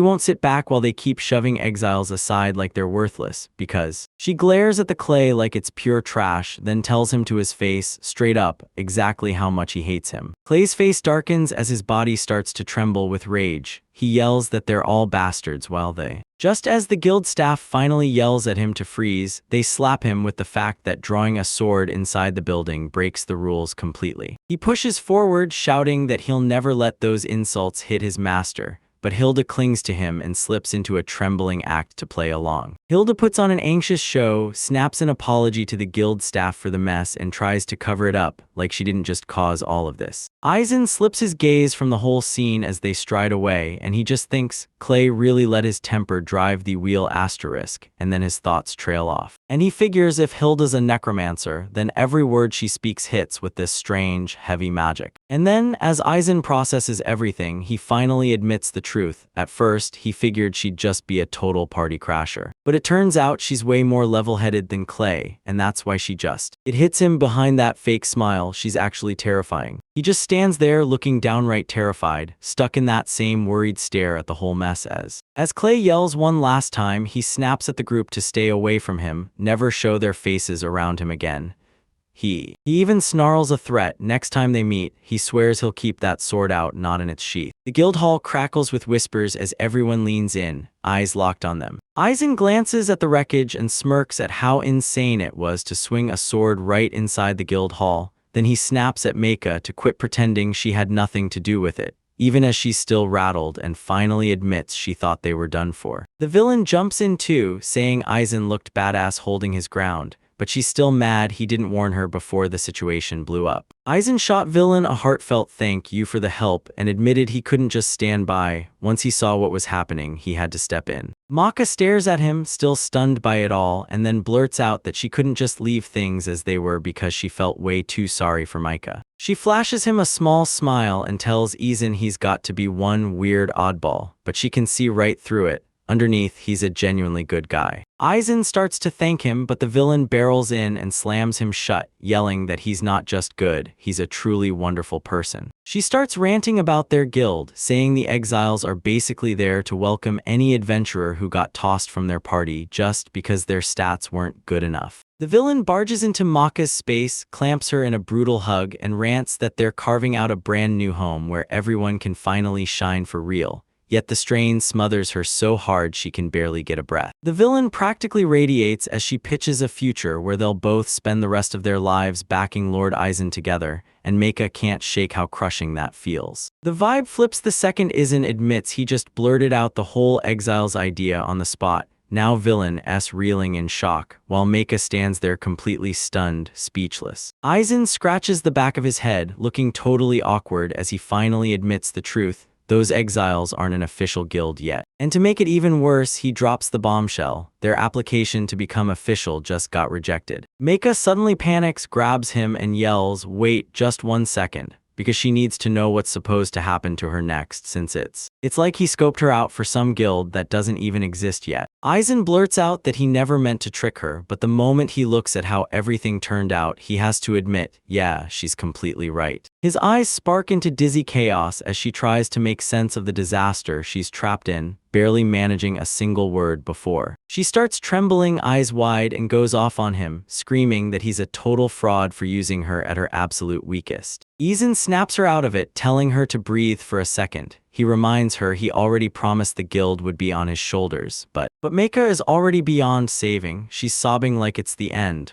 while Aizen and Villain desperately fight to get her to listen, and everyone's freaking out, wondering if this is really the right way to bring a brand new teammate into the crew. Mika stares at the guild building and blurts out, "Oh my god, I finally get it, this is what's going on." She clocks that the exiles got rejected, but then she spots the one last shot to get them through, and she rushes to make it happen. So she fires off the question, does he really mean to go after Grand Theft, that thief guild tearing the city apart just to get their application approved? Aizen tells them, "That's why I'm hunting for a partner who can actually navigate this place like they've been here before." He flashes her a friendly smile, then just hangs there, daring her to bite. He shouts, "Let's go," with everyone, then leans in and grins, "Fine." She flat out admits she owes him for saving her from Clay earlier, so she's all in to help them a little more, right up until making. Villain and Aizen look totally relieved, but she snaps in, "Don't get ahead of yourselves yet." She still has to think hard about whether she even wants to stay a permanent member. Aizen isn't the slightest bit worried. He just smirks at Meika and tells her he's totally cool with handing her the final call. He laughs it off like they're nothing but a tiny little crew, but Meika snaps back and screams that he's completely missing the whole point. Aizen locks onto Meika with a sharp, serious stare, like everything suddenly matters. He leans in and bluntly asks if her pathetic stats were truly the only reason she got kicked out of her old group. She startles hard at the question, blushes and fumbles, then admits the truth. Her mana levels are way too low for an S-rank party. Aizen won't let it go. He even brings up that Clay mentioned it too, and he leans in asking her straight up if there's some secret reason her stats are like that. The second he brings up her rare Miko gift, Meika snaps, then lets out this totally unhinged scream. She snatches him, clamps a hand over his mouth, and screams for him to shut up. Then she drags him outside while the villain just stands there, utterly lost and staring. Once they step out onto the balcony, Meika finally steadies her breathing. Then she snaps back to what he mentioned earlier about her power, like that memory just hit her. She stared him down and demanded, "How on earth do you know about my hidden power when I've never told a single soul?" Aizen snaps his eyes shut for just a second, playing it cool like it's nothing, then launches into his explanation. He tells her about his secret, an appraisal eye that can spot the truth behind anyone's stats. Aizen leans in and drops the truth. His power doesn't just reveal people, it shows every rare trait and the secret skills they never even knew they had. Meika just froze there, utterly stunned, like her mind couldn't even catch up that her secret was out. He immediately drops his head in a deep bow, apologizing to her for sneaking a peek at her private stats without permission.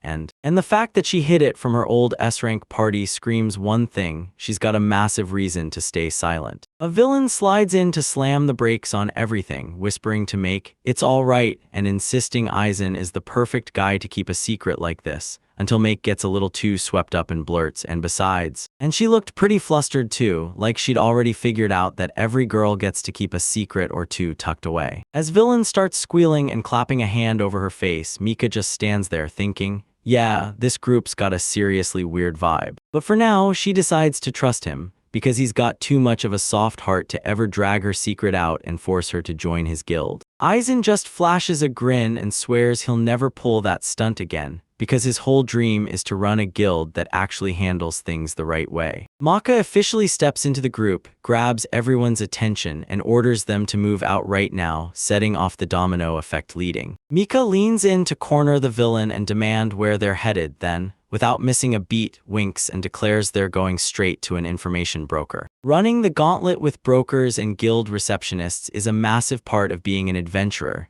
and those connections are. That's the spark that usually makes a party go down in history, because the bigger the guild gets, the more voices crowd the dark, whispering like ghosts. So before a huge dungeon raid, you better get the right intel, because that's basically the whole game. A cheat code to crush guild politics, especially when everyone's scrambling to yank the power plays out from under you. In this world, knowing the truth is just as lethal as drawing a sword. Aizen finally clicks that Kagarina is his only real lifeline to that world, and she makes it crystal clear he'd better thank her for pulling him through. The group spots their contact, tosses a few coins into his hand, and forces him to start talking about the Grand Theft Gang. This guy swears he knows their real play, and he even claims he knows the exact kind of power Hugo's boss is hiding. The info broker starts laying it all bare, telling the crew they've only got about a dozen members, so that's what they're really dealing with, which is. And honestly, that's pathetic because most of them are nothing but busted, washed-up adventurers. He even says professionals is a stretch, so he's about. So Maka just lays it out, sure, they're amateurs, but somehow they've racked up a huge reputation. The broker straight up says it, Hugo did all of it. Everyone else just hauls the bags while he's the one grinding and keeping the reputation spotless. He jumps in and spills Hugo's secret, the real reason that crew is absolutely crushing it. He tells them the rumors are real. This guy can literally blink out of existence anytime he wants. It's wild. Hugo started as some nobody mountain bandit, and someone like that has no business throwing around high-level magic. The villain glances at Aizen, who's already snapping the puzzle into place, then the truth hits. It's not magic at all, it's a sneaky invisibility skill. Everything finally clicks for Aizen. He spots the missing piece and realizes exactly how the Grand Theft leader managed to wreak havoc and never get caught. He knows that if you don't get how hidden skills work, a power like that is straight up impossible to explain. Makeup points out that Hugo almost certainly knows how to master his power perfectly, just like the rest of them do. Because he's using those powers for the wrong reasons, only they have the strength to stop him. The villain admits he's dangerous, but she still can't figure out what the next move is, so Aizen decides it's time to split up. He's going straight to his own army of informants to find out what they've been keeping hidden. He tells the girls to hit the streets, start grilling people all over town, and then he hands it off to the local adventurers guild. Maka goes full fire mode, insisting there's no choice. She and her crew have to chase every lead they can get their hands on. The sun dips low over that quiet town, and they burn through the rest of the day hunting everywhere. Later on, the villain looks completely worn out, so defeated that the whole mission feels like a punch to the gut since they didn't find a single useful thing. She finally realizes her super sixth sense is a total joke when it comes to finding people. And Aizen can see this whole situation spiraling into a full-blown nightmare that's about to blow up in the group's faces. Villain is strolling through town when a razor-sharp, high-pitched scream slices the air from a nearby alley, and she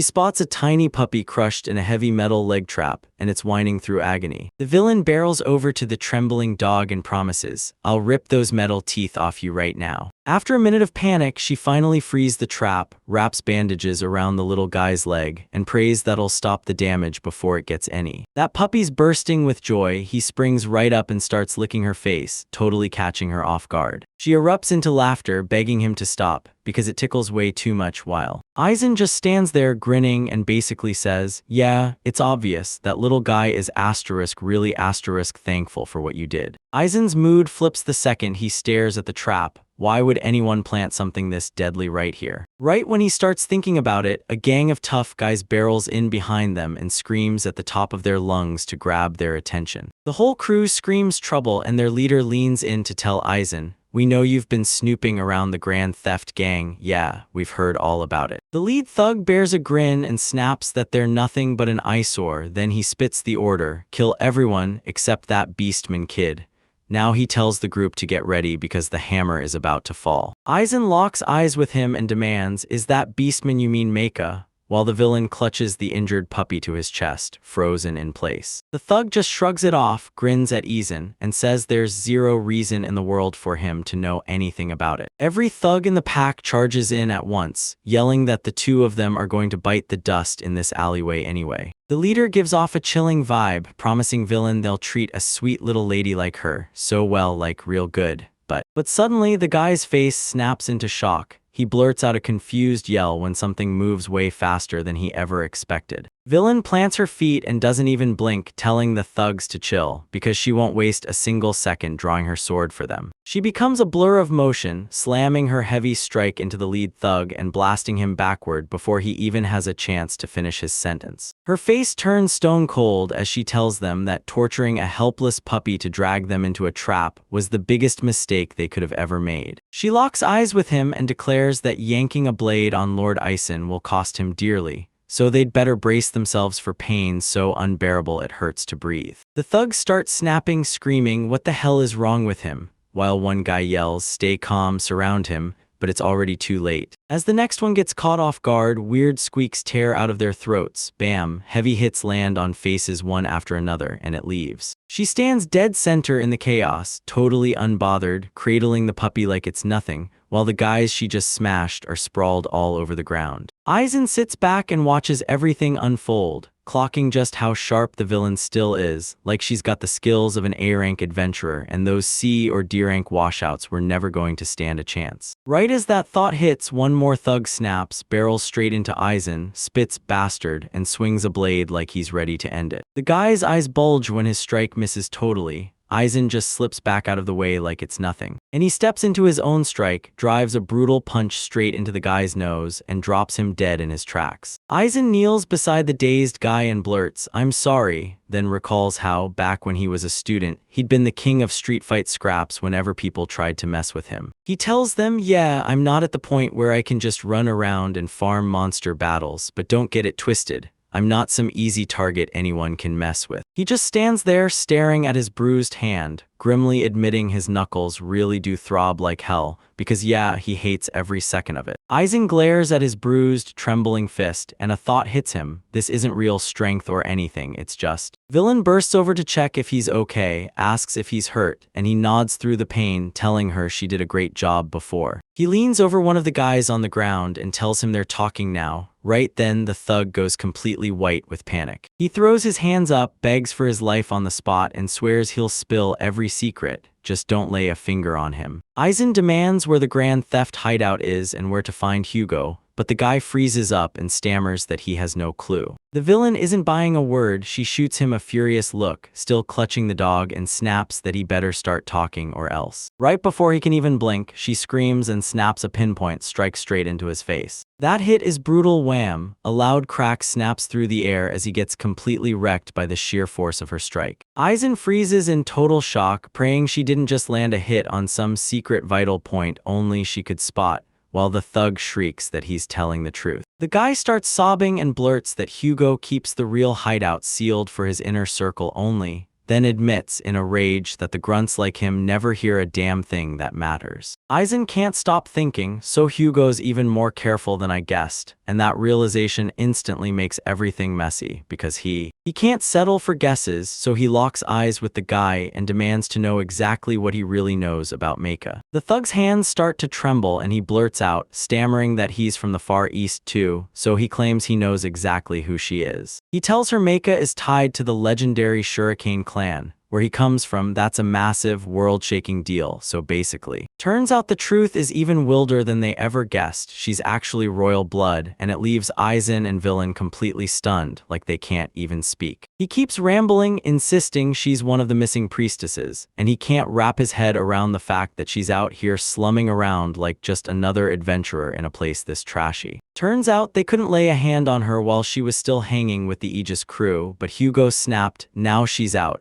and figured they could finally snatch her for a crazy ransom. Aizen realizes these creeps have been hunting Mecha for ages, and that brutal truth hits him hard, making him. Seeing red is easy for him, especially when that thug actually dares to pitch teaming up for a fortune together. Aizen's face turns ice cold as he stares at the guy with pure disgust and snaps, "Just die." Aizen lowers his gaze with a brutally dark stare and basically dares the guy to shut up before he blurts out another word. That pressure smashes down so hard the thug looks like he's got his soul slipping out, just stunned, totally out of it. Aizen jolts back to reality, spots Meika alone out there, and sprints toward her at full speed. Meanwhile, Meika's lungs burn as someone yanks her into their grip, laughing at her like being a kid makes her fair game in a deadly place. The creep smirks and tells her she's basically walking money as his staff slams into the pavement with a brutal clatter, leaving. She slipped away from that disgusting bandit's shadow, still smirking like, "Trust me, someone like me always ends up jumping you." Back on the street, Aizen and Villain are sprinting full speed through the city when Villain abruptly stops and points at something on the ground. Aizen stops dead, snatches it up, and instantly knows no mix-up at all. That staff is Micah's, without a doubt. Sweat pours down his face as the puzzle finally clicks. Those thugs they just fought were nothing but a decoy, and now the real main. The group really did go after her, so yeah, Hugo and his crew have already snatched Micah, and everything just exploded into chaos. Aizen can't stop thinking about Hugo's stealth power, how he slips into nothingness like he can vanish into thin air, and it makes him panic. They can't even track her, so they're powerless to chase after Micah now that she's been kidnapped. Villain just stands there clutching a tiny puppy, and the poor thing whimpers as she frantically blurts out for help, searching for it desperately. Micah. Their eyes lock on the dog, and the moment they spot it, they realize the timing is brutally awful for hunting down a stray. He desperately wants some backup, then, right when he thinks he's doomed, someone nearby spots him and the villain from across the street. Turns out Kagori's the one with her bird, Naharia, and she's absolutely blown away by the massive coincidence of. She stumbled into them right as she was heading to the Federation to hand in paperwork. Aizen doesn't waste a second. He barrels over, grabs her by the shoulders, and roars her name like he can't afford to lose her. He locks eyes with her and demands she lends him her strength right now, only for things to spiral from there, causing. Kagori just froze, totally stunned by how intense he was. Kagori's face flushes bright red and she bursts into a huge shout, full-on losing it, because somewhere else Micah is finally stirring awake, looking wrecked after they dragged her away. She cracks her eyes open with a sleepy groan, then scrambles to make sense of where she is. Suddenly metal clinks, then it hits her. Her hands and feet are chained to the floor and she screams, "What the hell is going on?" He looms over her and bursts into laughter, teasing if the little lady's finally awake, then welcomes her into the Grand Theft hideout. Maka whips her head around the room and spots the rest of the gang sprawled on wooden crates, just straight up chilling, no doubt about it, she's still. Right then, she's in deep trouble because the guy ahead of her juts his tongue out and brags like a showman, claiming he's the most wanted in the whole city, Hugo the Invisible. She spots exactly who he is in an instant, but the moment she sees 4 different guys she'd have to handle, her stomach drops. She starts toying with the idea of using her magic, then realizes her power tanks hard the moment she's without her staff. Hugo shoots her a chilling smile, tells her to hang on tight, and suddenly you realize this isn't their first mage snatch rodeo, so they know exactly what she's about to do. Hugo yanks Maka's wrists into view, pointing out the shackles, because they're locked with a seal that kills magic the moment they activate. She clenched her teeth, winced with a sharp hiss of pain, and felt the crushing weight of her situation pressing down on her. She glares daggers at him, but Hugo only scoffs, and when she demands to know what he's actually planning to do to her, he won't give her an inch. Mika leans in and pulls her ace. She tells them she's an S-rank adventurer from the Aegis party. She tells them Clay the Dragon Slayer won't stand by and watch this unfold. He's not letting it happen. But the whole room bursts into laughter and they tell her, straight to her face, that they already know every detail of her life and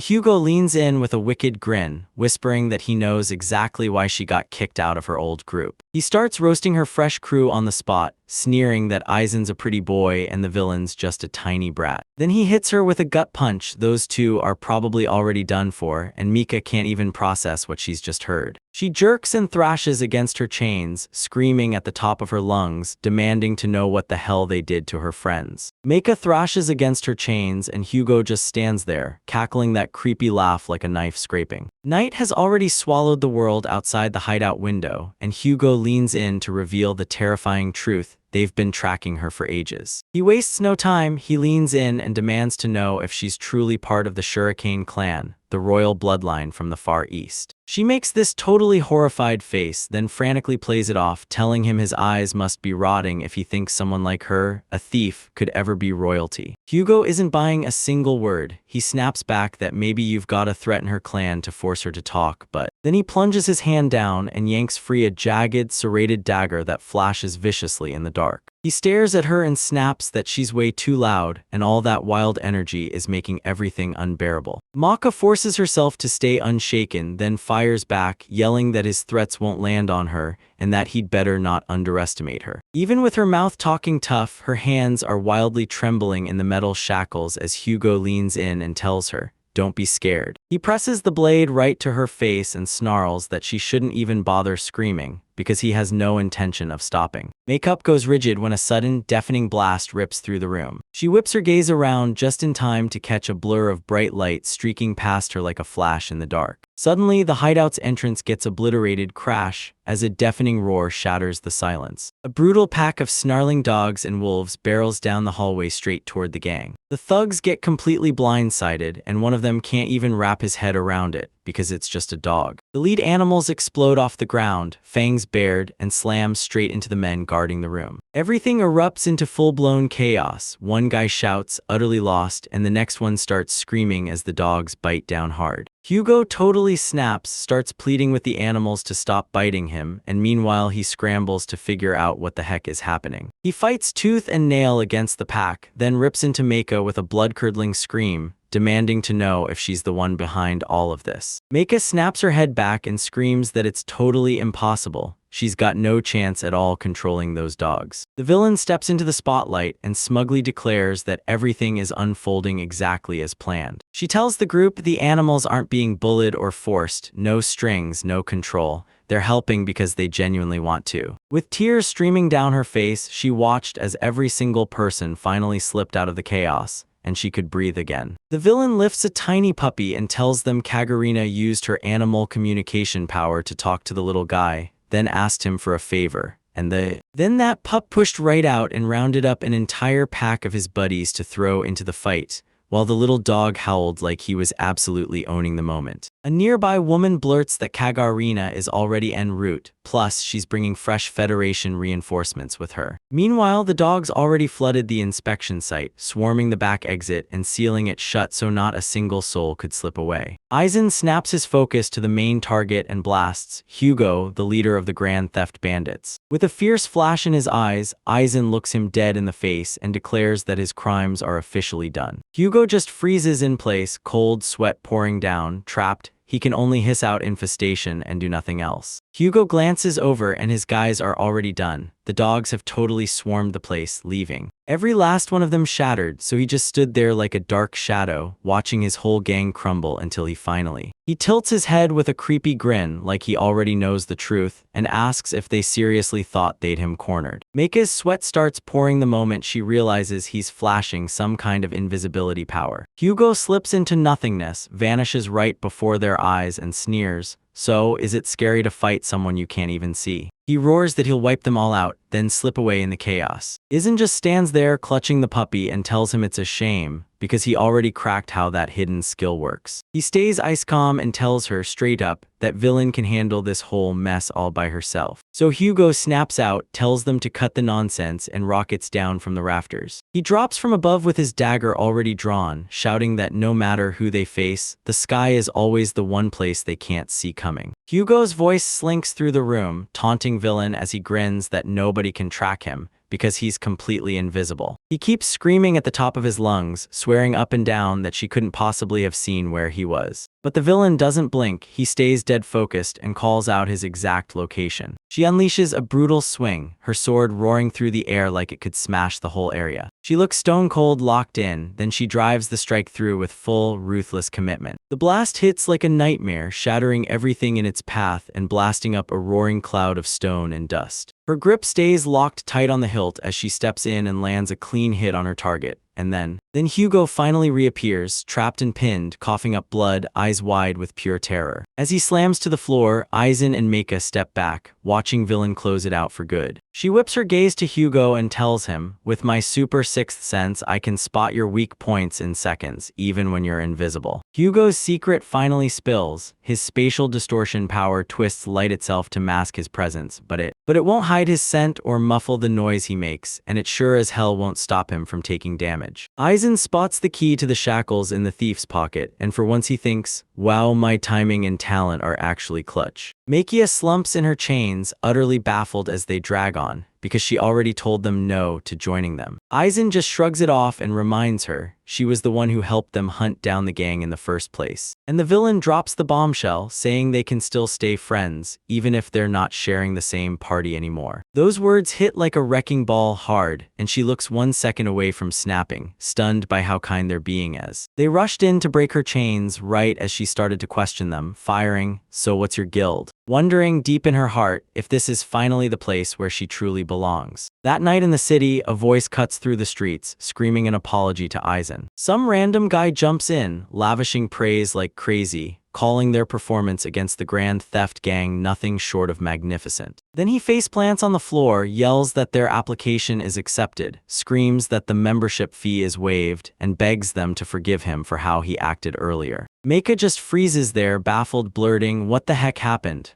while the guy starts losing control completely. He's shaking, drenched in sweat, begging for mercy, because he's convinced that the representative has already snapped enough anger out of him. And he's terrified because if things get any worse, he'll get demoted or his pay will get slashed, and he knows he won't bounce back from it. He rockets out of there yelling that they have to forgive him, while Aizen lunges to grab him, too late. The whole crew just freezes in total shock, staring at the exact spot where the guy was kneeling a second ago. The villain blasts the silence with a cheer and a grin, demanding, "So, is your exile guild officially real now?" Kagurina grins and tells Aizen she finally crossed the starting line, and he fires back that she better be ready, because she's about to go all out. When she says they're not just getting the reward money, she drops the fact they'll also receive a certificate of appreciation. She makes it crystal clear that doing the right thing truly pays off. Aizen's whole face lights up with relief, saying they finally cracked one mystery, and then he turns to the group and thanks them for being a massive help. The villain straight up thrilled it's finally over, clutching a tiny animal in her arms, laughing like, "I just needed everyone to be safe."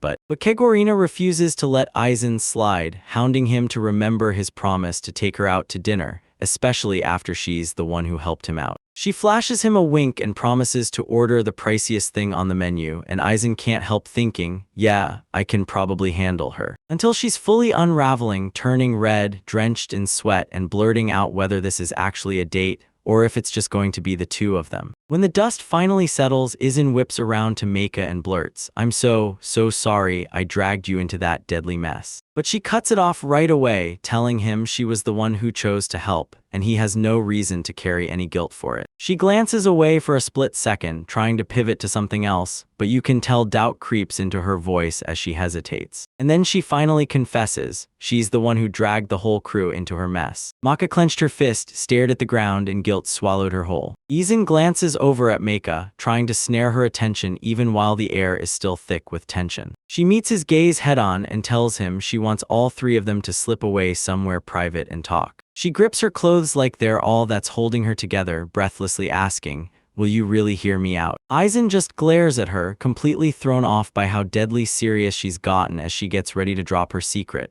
But Meika can't stop replaying her past. She keeps hearing the whispers, the ones that tried to explain why she's so different from her sister. She can still hear them insisting that the Shuriken clan only needs the younger sister to step into the priestess role. It was nasty servant gossip, mean, twisted, and exactly the kind she never wanted to hear, but it still clawed its way into her mind. Every time she had to show up in public with her family, she could feel the crowd's judgment burning into her skin. Every time she looked at them, all she saw were faces sagging with crushed hope and pure, crushing disappointment. She remembers someone calling her the elder sister, then immediately asking, with cold venom, if she was totally worthless. She looks completely drained, her eyes go wide as the weight of her past finally starts catching up to her. She remembers that night it all cracked. She tore through the dark woods just to escape the weight of the Shuriken name. She clawed her way out of that mansion and finally tasted freedom, but that escape didn't magically solve everything because she, still trapped under the weight of her clan's shadow, she's haunted every day by the memories she swore she'd bury. Sunk in the guild courtyard, she finally drops it, revealing the huge secret that's exactly why she got kidnapped in the first place. She drops her gaze and blames herself, insisting she's the one who should apologize for pulling him into this mess. Aizen meets her gaze with icy calm and asks if this secret is tied to the family she was born into, leading to the next twist. Meika froze in shock until he finally said the grand theft bandits had already been talking about it. He snaps the pieces into place and suddenly understands why they chose her, because they already knew she's secretly part of the royal family. He presses her, so that's why she showed off her skills before, and then he goes for the real question. Now that they've uncovered the truth, is she still on the fence about joining his party? Aizen stares at her and demands to know if that's truly the only reason she's been holding back. Maka just sits there in dead silence, eyes blazing with stress, waiting for her to finally say something. He doesn't let it go for a second. He fires back, demanding to know why she's fighting so hard to cover up where she really came from. Aizen blurts out that if anyone found out she's the princess from the Far East, the Guild Union would immediately step in and shield her. No questions asked. And with a title like that, she could walk right into a top-tier party without breaking a sweat. Meika looks down and blurts that she can't say another word. She's terrified she'll cause him trouble or get him killed. Aizen just shrugs it off, tells her it's fine, we're friends, and that answer hits her like a total curveball. He reminds her that villain said the exact same thing before, so it's not just him feeling that way. She tilts her chin up as he breaks it down. He's ready to help carry every burden she's been dealing with, no matter what. And finally cracks into a warm smile, teasing him as a total oddball and a softie for being so insanely nice. Aizen stares right at her and snaps, so what kind of guild master are you if you can't even keep one little secret? And then he admits it, he's been ready for any storm that truth might unleash. Meika goes silent for a beat, then her eyes light up, like she's finally ready to believe him. She sucks in a breath, then drops the truth. Her real name is Meika Shuriken. She leans in and says, I was born a Shuriken into a family of priestesses who serve as the royals of the Far East. Ever since anyone can remember, the priestesses in her family have been blessing the warriors who fight to protect their land. And it turns out this special power is the very thing people here call the hidden skill, priestess blessing. Aizen finally puts everything together and blurts out, that's why, because now it all clicks, she'd known about her secret hidden skill from the very beginning. He can't stop watching her because her family bloodline is basically powered by these freak-level gifts. And it hits her, she was probably raised knowing all about them since she was a tiny kid. Aizen plops down on the bench with her, leaning in and asks, what if the clan just kept that ability hidden, like a secret they never meant to share? Meika nods and swears he's right, because they did it just to lock the Shuriken clan into a total monopoly on that power. She explains how they clung to the power in secret, locked the shrine maidens away from the world like they were under house arrest. Maki stares at the ground, face tight with stress, and snaps that those days were pure hell. She clutches her knees like she's bracing for impact, then blurts out the truth, she's got a younger sister. Turns out her sister could unleash a way stronger blessing, and every single person couldn't stop comparing them. Meika cracks open her heart and admits she was always pushed down, made to feel tiny, like she never had a real spot in the world where she truly belonged. Everyone around her whispered behind her back, even brave enough to call her a total useless adventurer. She drops her gaze, then finally admits the truth. Every ounce of that pressure was what pushed her to flee her own home. She tells him she's always dreamed of roaming free, living life on her own terms. Then her voice suddenly falters and she hesitates. Meika admits she had way too much free time on her hands, so she buried herself in books, studying magic until she finally had the skills to become an adventurer. Aizen warns that if anyone learns about her power, thugs will hunt her down, and they'll try dragging her back home. And she nods, saying she figured her clan couldn't find her here, so she assumed nobody. No one in their right mind would dare mess with an S-ranked crew like Aegis. She shrugs it off with a laugh and says the irony is brutal. By protecting her secret, she's the very reason they tossed her out of the party. She thanks Aizen for listening, then admits she had to come clean,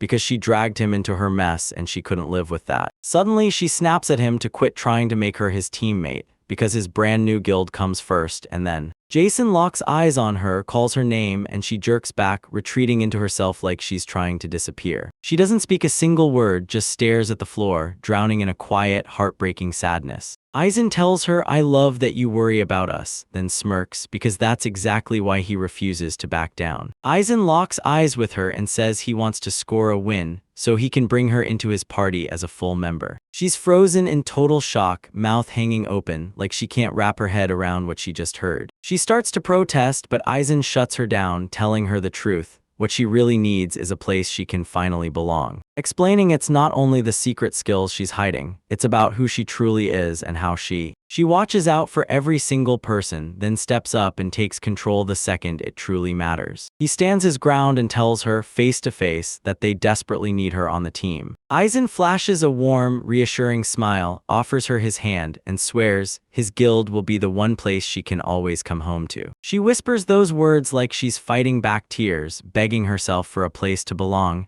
because this has always felt like something she's wanted for ages. Aizen finally gets it. Every time she pushed him away in fear, she wasn't actually rejecting him at all. She was just trying to be kind and silently panicking about what could go wrong for them. She finally lifted her gaze and opened up about what she'd been feeling, how she knew he'd been hiding his real emotions. But Aizen just smirks to himself, already locking in the decision that he'll never. He's done, no more reaching out to people who need help, just like he's always done. He tells her they're heading back to Daytona tonight, then he breaks into a walk, telling her if you change your mind, you can find Kagarina at the Avalon Guild. Those people can set everything up. He rips out one last goodbye, then walks away, leaving her stranded alone on that park bench. She spun back one last time with a huge grin and told him, let's meet again soon. Aizen slips into the night and Meika is left alone, staring at everything he just dropped on her, trying to make sense of it all. He said everything he had to say, and after this, though, now it's her move. Does she really have what it takes to step in and join them? The very next day, the Avalon Guild Hall is buzzing as Aizen strides in and blares out that it's finally time to celebrate officially founding the Exiles Guild. Everyone throws their mugs up in the air and roars cheers as the party bursts to life. Kagarina's not feeling any of it. She turns and snaps, why is my dad even here? And why he went and rented out the entire building. Rado just takes a drink. She's acting like she's lost her mind just for asking, and he snaps back that ever since they caught grand theft, kicked the guild off, they've got to throw a huge party. Especially when he's debuting his classmate, the one he swears is totally into Kagarina. She turns beet red and blurts out a shout, demanding to know who dared make her sound head over heels. She snaps at her dad to shut down his nonsense.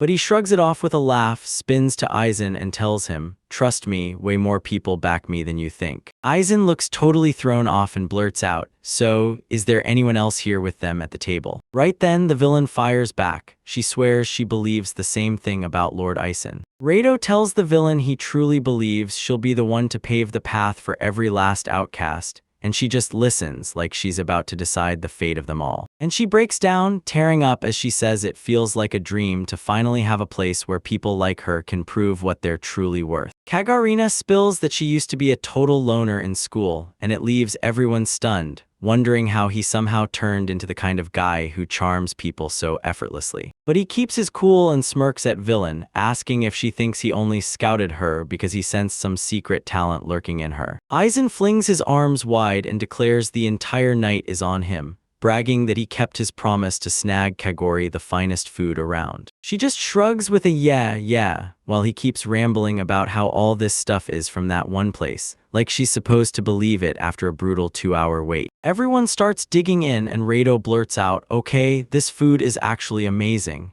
And villain and the others slam the same idea right back. It's the best they've had in ages. That tiny buddy tagging along gets a bowl too, and just starts diving in like it's starving. Under a clear, shining moon, the night keeps rolling as the party rages on inside. Kagorina glances at Aizen and tells him with zero patience that after all this time, he hasn't changed a single bit. Kagarina shot him a look and snapped, I can't believe you actually went and became a guild master. Then she bursts out laughing and rips him a new one, calling him a total, complete idiot for the way he does everything. Aizen takes a drink, laughs, and says that if he's being that blunt, then he's basically charging straight ahead. And yeah, he'll take that as a compliment. Kagorina snaps that his blunt attitude is the exact reason the teachers and Professor German couldn't stand him, and villain jumps in too, reliving just how wild those days were. As they keep hanging out, Kagorina shoots him a glance and asks, do you still remember me? How things were the moment they first met, yeah, that totally catches Aizen off guard. She slips back to school days, replaying the moment she and her friends were laughing on that bench. Back when she was absolutely sure she couldn't possibly hear a single word animals were saying. Everyone kept insisting she couldn't possibly understand them, so she swallowed that doubt and just went along with it. Sitting there by herself, she gritted her teeth and bullied her own heart into believing every word they shoved at her. Kagarina remembers sitting on that bench with her friends, feeling like she had to bury her real self just to survive. Until a young Ison strolled up and asked why she was ignoring the birds when she could clearly understand every single one of them. She sat right beside her friend, but the shock hit hard. Somehow, not a single thing registered, like they didn't even notice her at all. Right now, she leans over her drink, locks eyes with him, and admits that looking back, he probably saved her too, which makes Ison grin and tell her they're basically even right now. He admits that back then, nobody trusted a word he said except her, and that's exactly why he's here now. Now he thanks her and the relief hits hard. He's so happy to have a friend like her right by his side. Kagarina shoots him a quick stare, then her face ignites bright red from that sudden, brutal honesty. So she covers her blush with a teasing joke and tells him to make sure he takes real good care of that precious friend. Ison blares, claiming he totally gets it, while Maka just freezes there in pure awkward silence and the villain keeps sipping like she's loving every second. The villain's face turns a little red as she sips her drink, then she finally admits it. Ison's done so much for her that she got a chance to change for the better too. She doesn't stop. She tells Kagarina that Ison is the real deal, the kind of guy who actually gets her,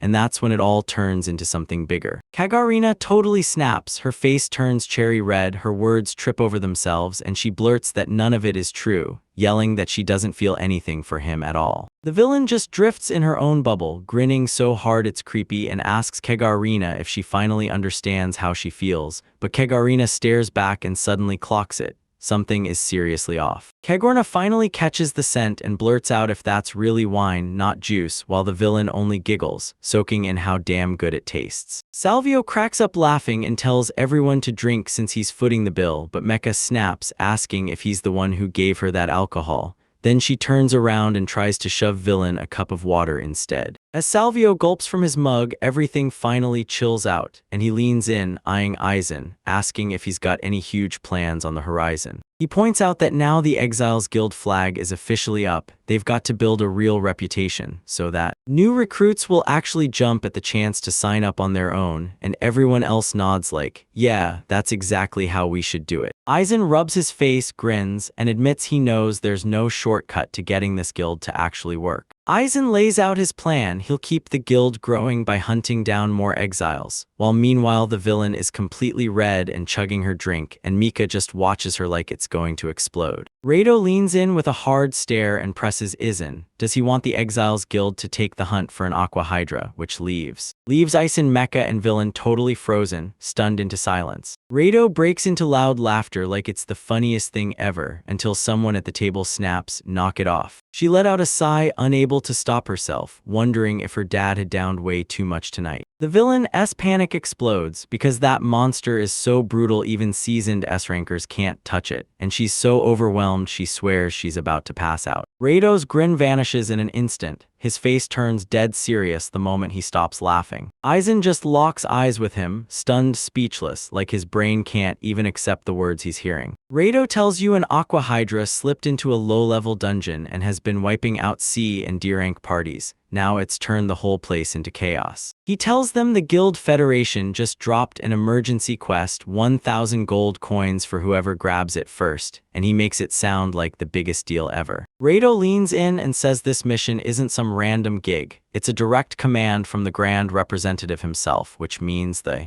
Guild is betting everything on the exact same power that just wiped out the Grand Theft Gang. Meika's eyes flare wide when she finally clocks it. The representative is the mastermind behind all of this, and the last piece clicks in place about who her dad was hyping up earlier. Things just got even wilder because Valk is already assembling an S-ranked party and getting them ready to bail out, and Rado knows this is the kind of once-in-a-lifetime chance for Ison. An opportunity big enough to finally plant the Exiles Guild on the map for good. But Kagarina snaps. She screams at Rado, demanding to know if he's really trying to get Ison and everyone else wiped out on some suicide run. The villain just stands there, deathly pale and staring off like she's lost in her own head, because the whole mess is way too heavy for her to deal with. She lets out a faint, creepy sound, then her knees buckle as she starts to pass out, so Kagarina lunges in and catches her before she can hit the floor. And As she lies there, head nestled in Kagarina's lap, she barely mumbles that a Hydra is still way beyond what they can handle. Aizen's already looking wrecked, and when he admits he'd be useless against something that huge, you can practically hear the tension spike. Aizen looks wrecked, sweat pours as his mind spirals because Violin is the only one they've got, and they're still expected to go hunt a massive aqua hydra, like that isn't too much to handle. When a voice suddenly cuts in from the doorway, they demand to know what would happen if there weren't just one of them. What if there were two? Aizen snapped his head up in an instant, completely blindsided by that voice, and he blares out her name as she stands there with a massive grin. Then she brings up the Hydra hunt again, saying the kind of skills. Back when she was still tearing through the ranks with that S-rank dragon-slaying crew, she picked it up. And now she's ready to prove to the whole world what she and her team can really do together. Aizen snaps around to her and asks, "So, did you finally decide you're joining the team for good?" A hard, serious look snaps into his eyes as he declares he's done doubting himself. He's trusting his judgment and betting on her potential. From this moment on, he's handing the party's future to her too. Meika's totally fired up. She declares the Exiles Guild is officially on the move, cracks that she's finally found her own spot, and then Aizen flashes a calm smile, finally breathing easier now that backup's here. Maka whips her head around, hunting for the girl from earlier, and Aizen only nervously smirks as he points straight down at the floor like it'll explain everything. Villain is sprawled out cold on the ground, groaning like something's stuck in her chest, and I lunge over her, telling her she was fearless yesterday,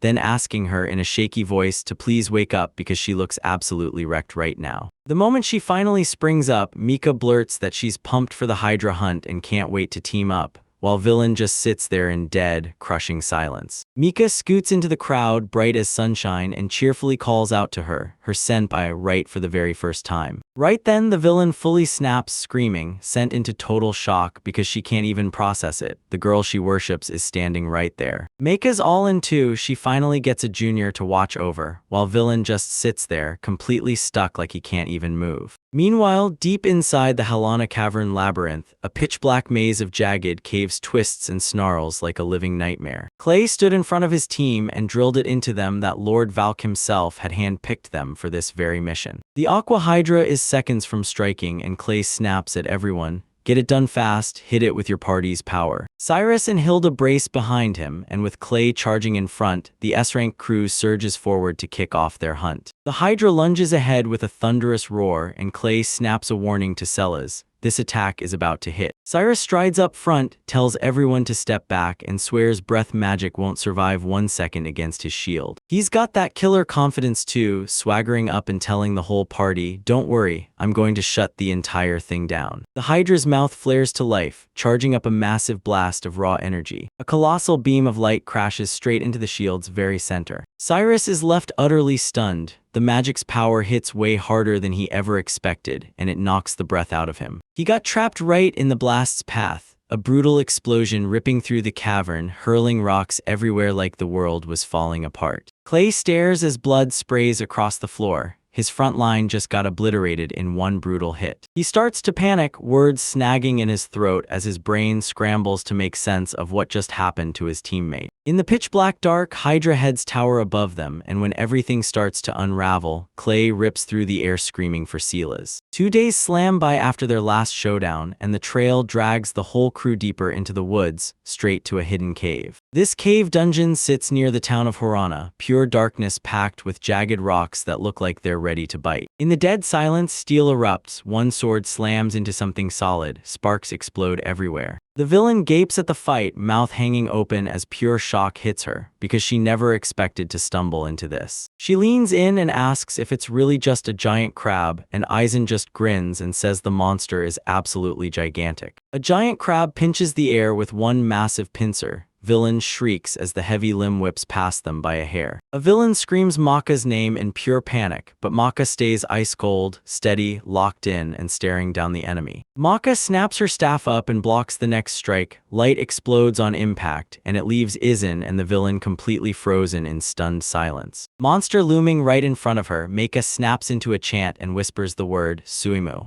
She barks an order for the beast to go still, then slams the giant crab with a surge of magic that forces it to power down and fall asleep. That giant crab is totally out of it, barely squeaking, while the sleep spell finally locks in and drags it under. The villain wastes zero time. He slams into Meika with a massive, crushing hug and blurts out that she's absolutely incredible. She keeps going on about how seeing that magic up close was unreal, and right as Meika bursts into laughter, she tells her to stop, because it's tickling her to death. Mika takes a quick breath and tells them that what they just witnessed wasn't an accident, it was her secret power, her maiden's blessing. She breaks it down for real. This thing can shut down physical hits in the middle of a fight, but it only has 3 uses. But wait, she drops the real kicker. It also has a separate effect that's on non-stop, like it never shuts off. Turns out she's basically untouchable. Magic and status effects just get wiped out for good the moment her skill kicks in. But here's the catch: she admits her mana gets absolutely crushed while the skill's active, so she can't fire off any of those huge spells. She adds that the physical shield refills fast. Most times, they just catch their breath after the fight ends and it's back. The villain flashes her a warm smile, then thanks her for spilling the truth about her secret skill. Like, finally, they're both on the same page. Maka flashes a confident wink and a thumbs up, daring the universe to try and stop them,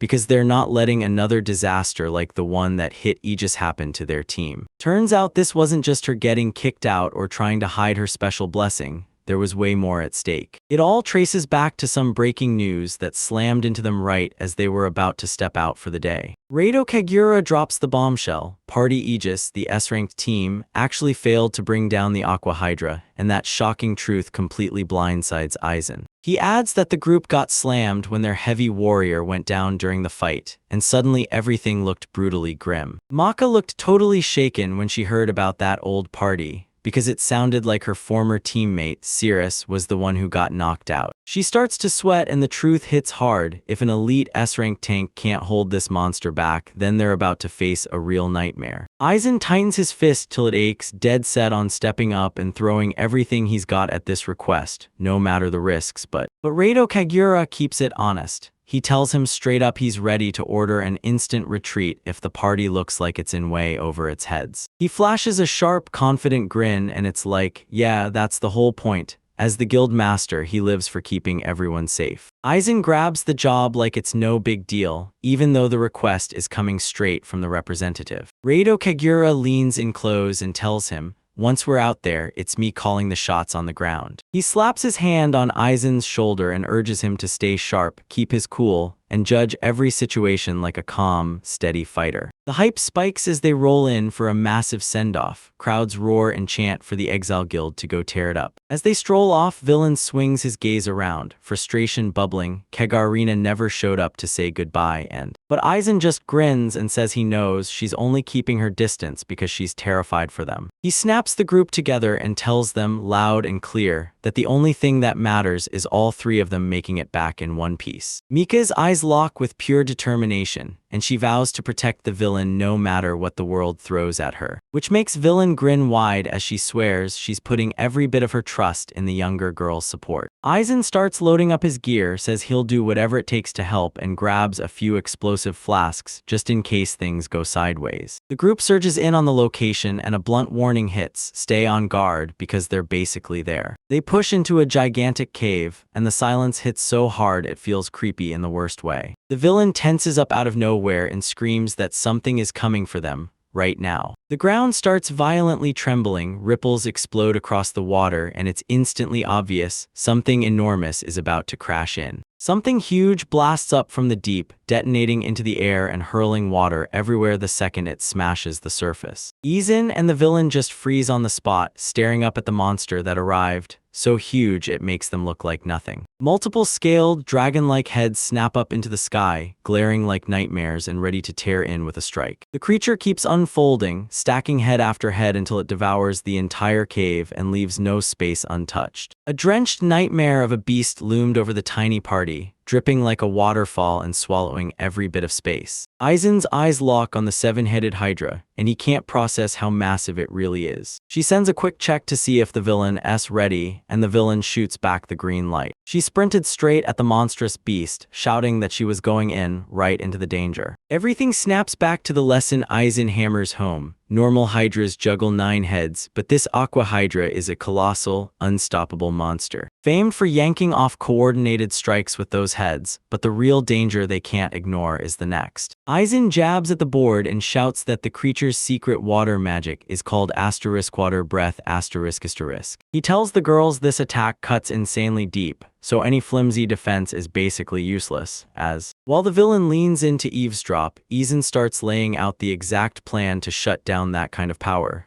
And, right on cue in the present, one head snaps open its mouth and unleashes a massive whirlpool of water. The villain snaps his focus onto the danger, and the second he senses it, he realizes it's the water breath attack Aizen warned them about. A monstrous blast hammers them with a high-pressure beam, but Maka snaps at villain to stay cool, because she's taking it down. Maka locks in her power and tells the villain, "You're about to get hit with a special blessing, an enchantment that's about to flip the whole game." The villain dug in and held her ground as the water beam slammed her magic barrier, then shattered into a spray of chaos. The monster head jerks back in shock when its biggest strike lands flat, and still doesn't do a thing, and Aizen spots the opening and screams that the priestess's blessing just killed the water breath dead. Then he barks for Mecha to cover him and surges forward. The crew barrels forward fast, and the water spray is still frozen in the air behind them. She spots another crack in the chaos, lets out a fierce shout, and immediately starts gearing up her own magic. She summons the wind to swirl around her, then slashes a storm blade through the air like lightning. Wine magic tears through the monster's necks, pinning every one of them in place, but right when they finally seize the upper hand, villain's instincts scream. He freezes, something feels wrong, and he snaps his gaze upward. He fired off one of the head's divisions straight at the villain, while she was trapped in a defensive stance. The villain clenched herself and let her physical void power snap into action at the last second,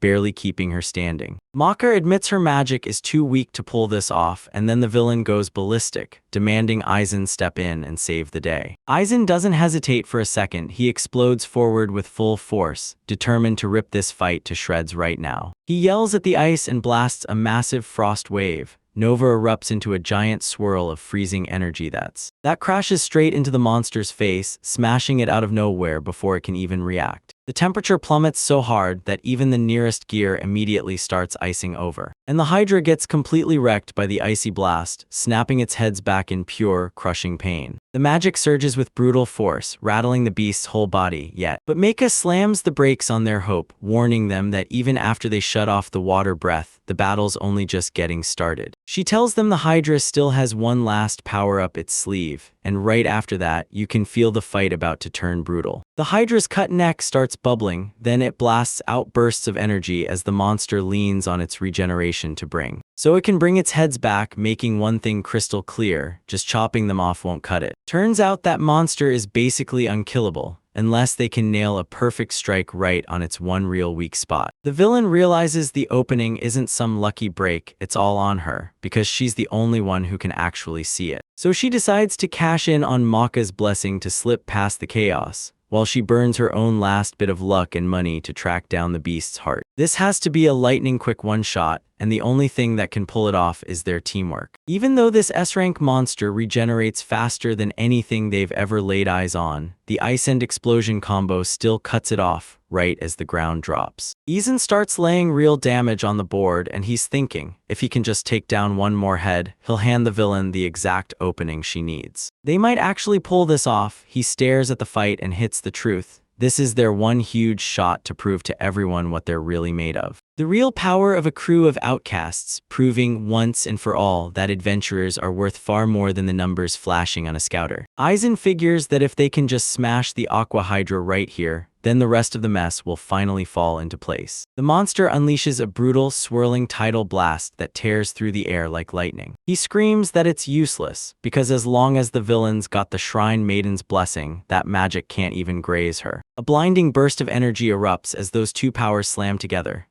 But that force hits way too hard, and the entire area starts getting completely demolished. Aizen tilts his head up, and just like that, he spots it going bad fast, the truth slamming into him in real time. Rocks and deadly debris start raining from above as Maka scrambles to shield herself. It hits him in a split second. The cave ceiling isn't just cracking, it's collapsing on them all at once. The roof shatters wide open and massive boulders explode down, crashing right toward where they're standing. Aizen lunges forward and slams himself over Mecha, just barely keeping her safe as the ground detonates into rubble. The villain roars for Aizen and Micah. Aizen hears it like a nightmare, and Micah's face turns white with pure terror as the chaos crashes in, and she snaps under her breath, staring at the disaster unfolding in real time. Rocks thunder down and the villain snaps her arms up to shield herself as the blast slams into her, but she realizes her physical defense just shrugged off another blow, and this is the second time it saved her skin. Aizen claws his way out from beneath the rubble, voice cracking as he frantically shouts villain's name, demanding to know she's still alive. Okay, he suddenly clicks that they're in serious trouble because their magic defense is holding, but only just. Their physical nullification is about to run out. After this, they're totally exposed. He starts mapping out how to dodge all 7 heads and slash for the weak spot, but that gamble is way too brutal, so he stops. So he slams his fist into the ground, then snaps at Micah and villain to retreat right now. He shouts at them to move right now, using the dust cloud like a smokescreen to vanish. As the dust finally starts to drift away, the group locks eyes, because something absolutely awful just happened, and their eyes narrowed and they snarled in pure frustration, because the whole tunnel behind them had collapsed, crushed beneath tons of massive rocks. Villain and Mecha shoot wide-eyed, screaming that their retreat has been sealed off completely, trapped in a dead end with no escape in sight. She clamps her staff in her grip and forces her energy to settle in, shaking hard, but she won't let it stop because turns out the Aqua Hydra's relentless assault wasn't for show at all. It was actually. He came to bury them alive, and now he slammed their only way out shut for good. Aizen admits things look grim right now, and villain can't help but agree as Mecha leans in and tells you exactly what it'll take to break out. She swears she can cast a spell strong enough to blast the rocks apart. But there's one brutal catch: she has to stop relying on her priestess's blessing defense to pull it off, or she can't do it. She's terrified the Hydra is just biding its time for one perfect slip, then boom, tearing them apart with a lethal blast of water breath. As they map out the plan, the group finally admits it. Bringing down the Aqua Hydra is a total nightmare, especially with only one physical attack nullification left. And to even land a real hit, he'd have to slip past all 7 of those heads first, and right now, that feels downright impossible. Aizen clenched his teeth, crushed by the chaos, and blurted an apology to the girls, saying it was all his fault for putting them both in this kind of danger. Then the villain just locks eyes with him, her heart dropping as she listens to him tear himself apart, but she snaps out of it in an instant, yells no, and refuses to let him give up. She leans in and insists there's gotta be another escape from this nightmare, and Aizen snaps his gaze to her, completely thrown off by the sheer force of her energy as she reminds him that it was him who cracked the code and figured out how to actually use her power in the first place. There's this fierce look in her eyes, pure certainty, like she knows without a doubt he'll figure out a way to save them. Aizen says her name crystal clear, and you can feel the trust pouring through it, even as everything looks this bleak. Someone yells to him and says the boy has a rare gift. He can spot the hidden talent in people, the kind that takes most folks years to even discover. Young Aizen shoots his head up, eyes wide with pure awe, as his mentor breaks down the painful truth that most people take way too long to finally see what's right in front of them. The man sits beside him on a rock, fires up his voice to urge the kid to use those special eyes to become the kind of leader people follow, and then drills into him, never, ever forget it. He pats Aizen's head and tells him, straight up, that raw talent isn't the thing that matters. What really wins is the heart behind it and the effort that drives it. Right now, Aizen locks his gaze forward, jaw set, because every step he's taken has been driven by one thing: his comrades. Then it hits him total clarity, because lately everything's been spinning so fast he nearly forgets what it's all for, and he finally starts this. It hit him hard amid all that chaos. He nearly let his original goal slip clean out of his mind. It wasn't only about dragging the world to finally recognize the people who'd been kicked out of their own parties. Staring at the villain and that mecha, he seethes over every person the system crushed just to chase numbers, and he's determined to prove they can fight back. Every single person's got a way to shine, no matter what some scouter tries to judge them for, and when he spots the girls standing shoulder to shoulder, it hits him.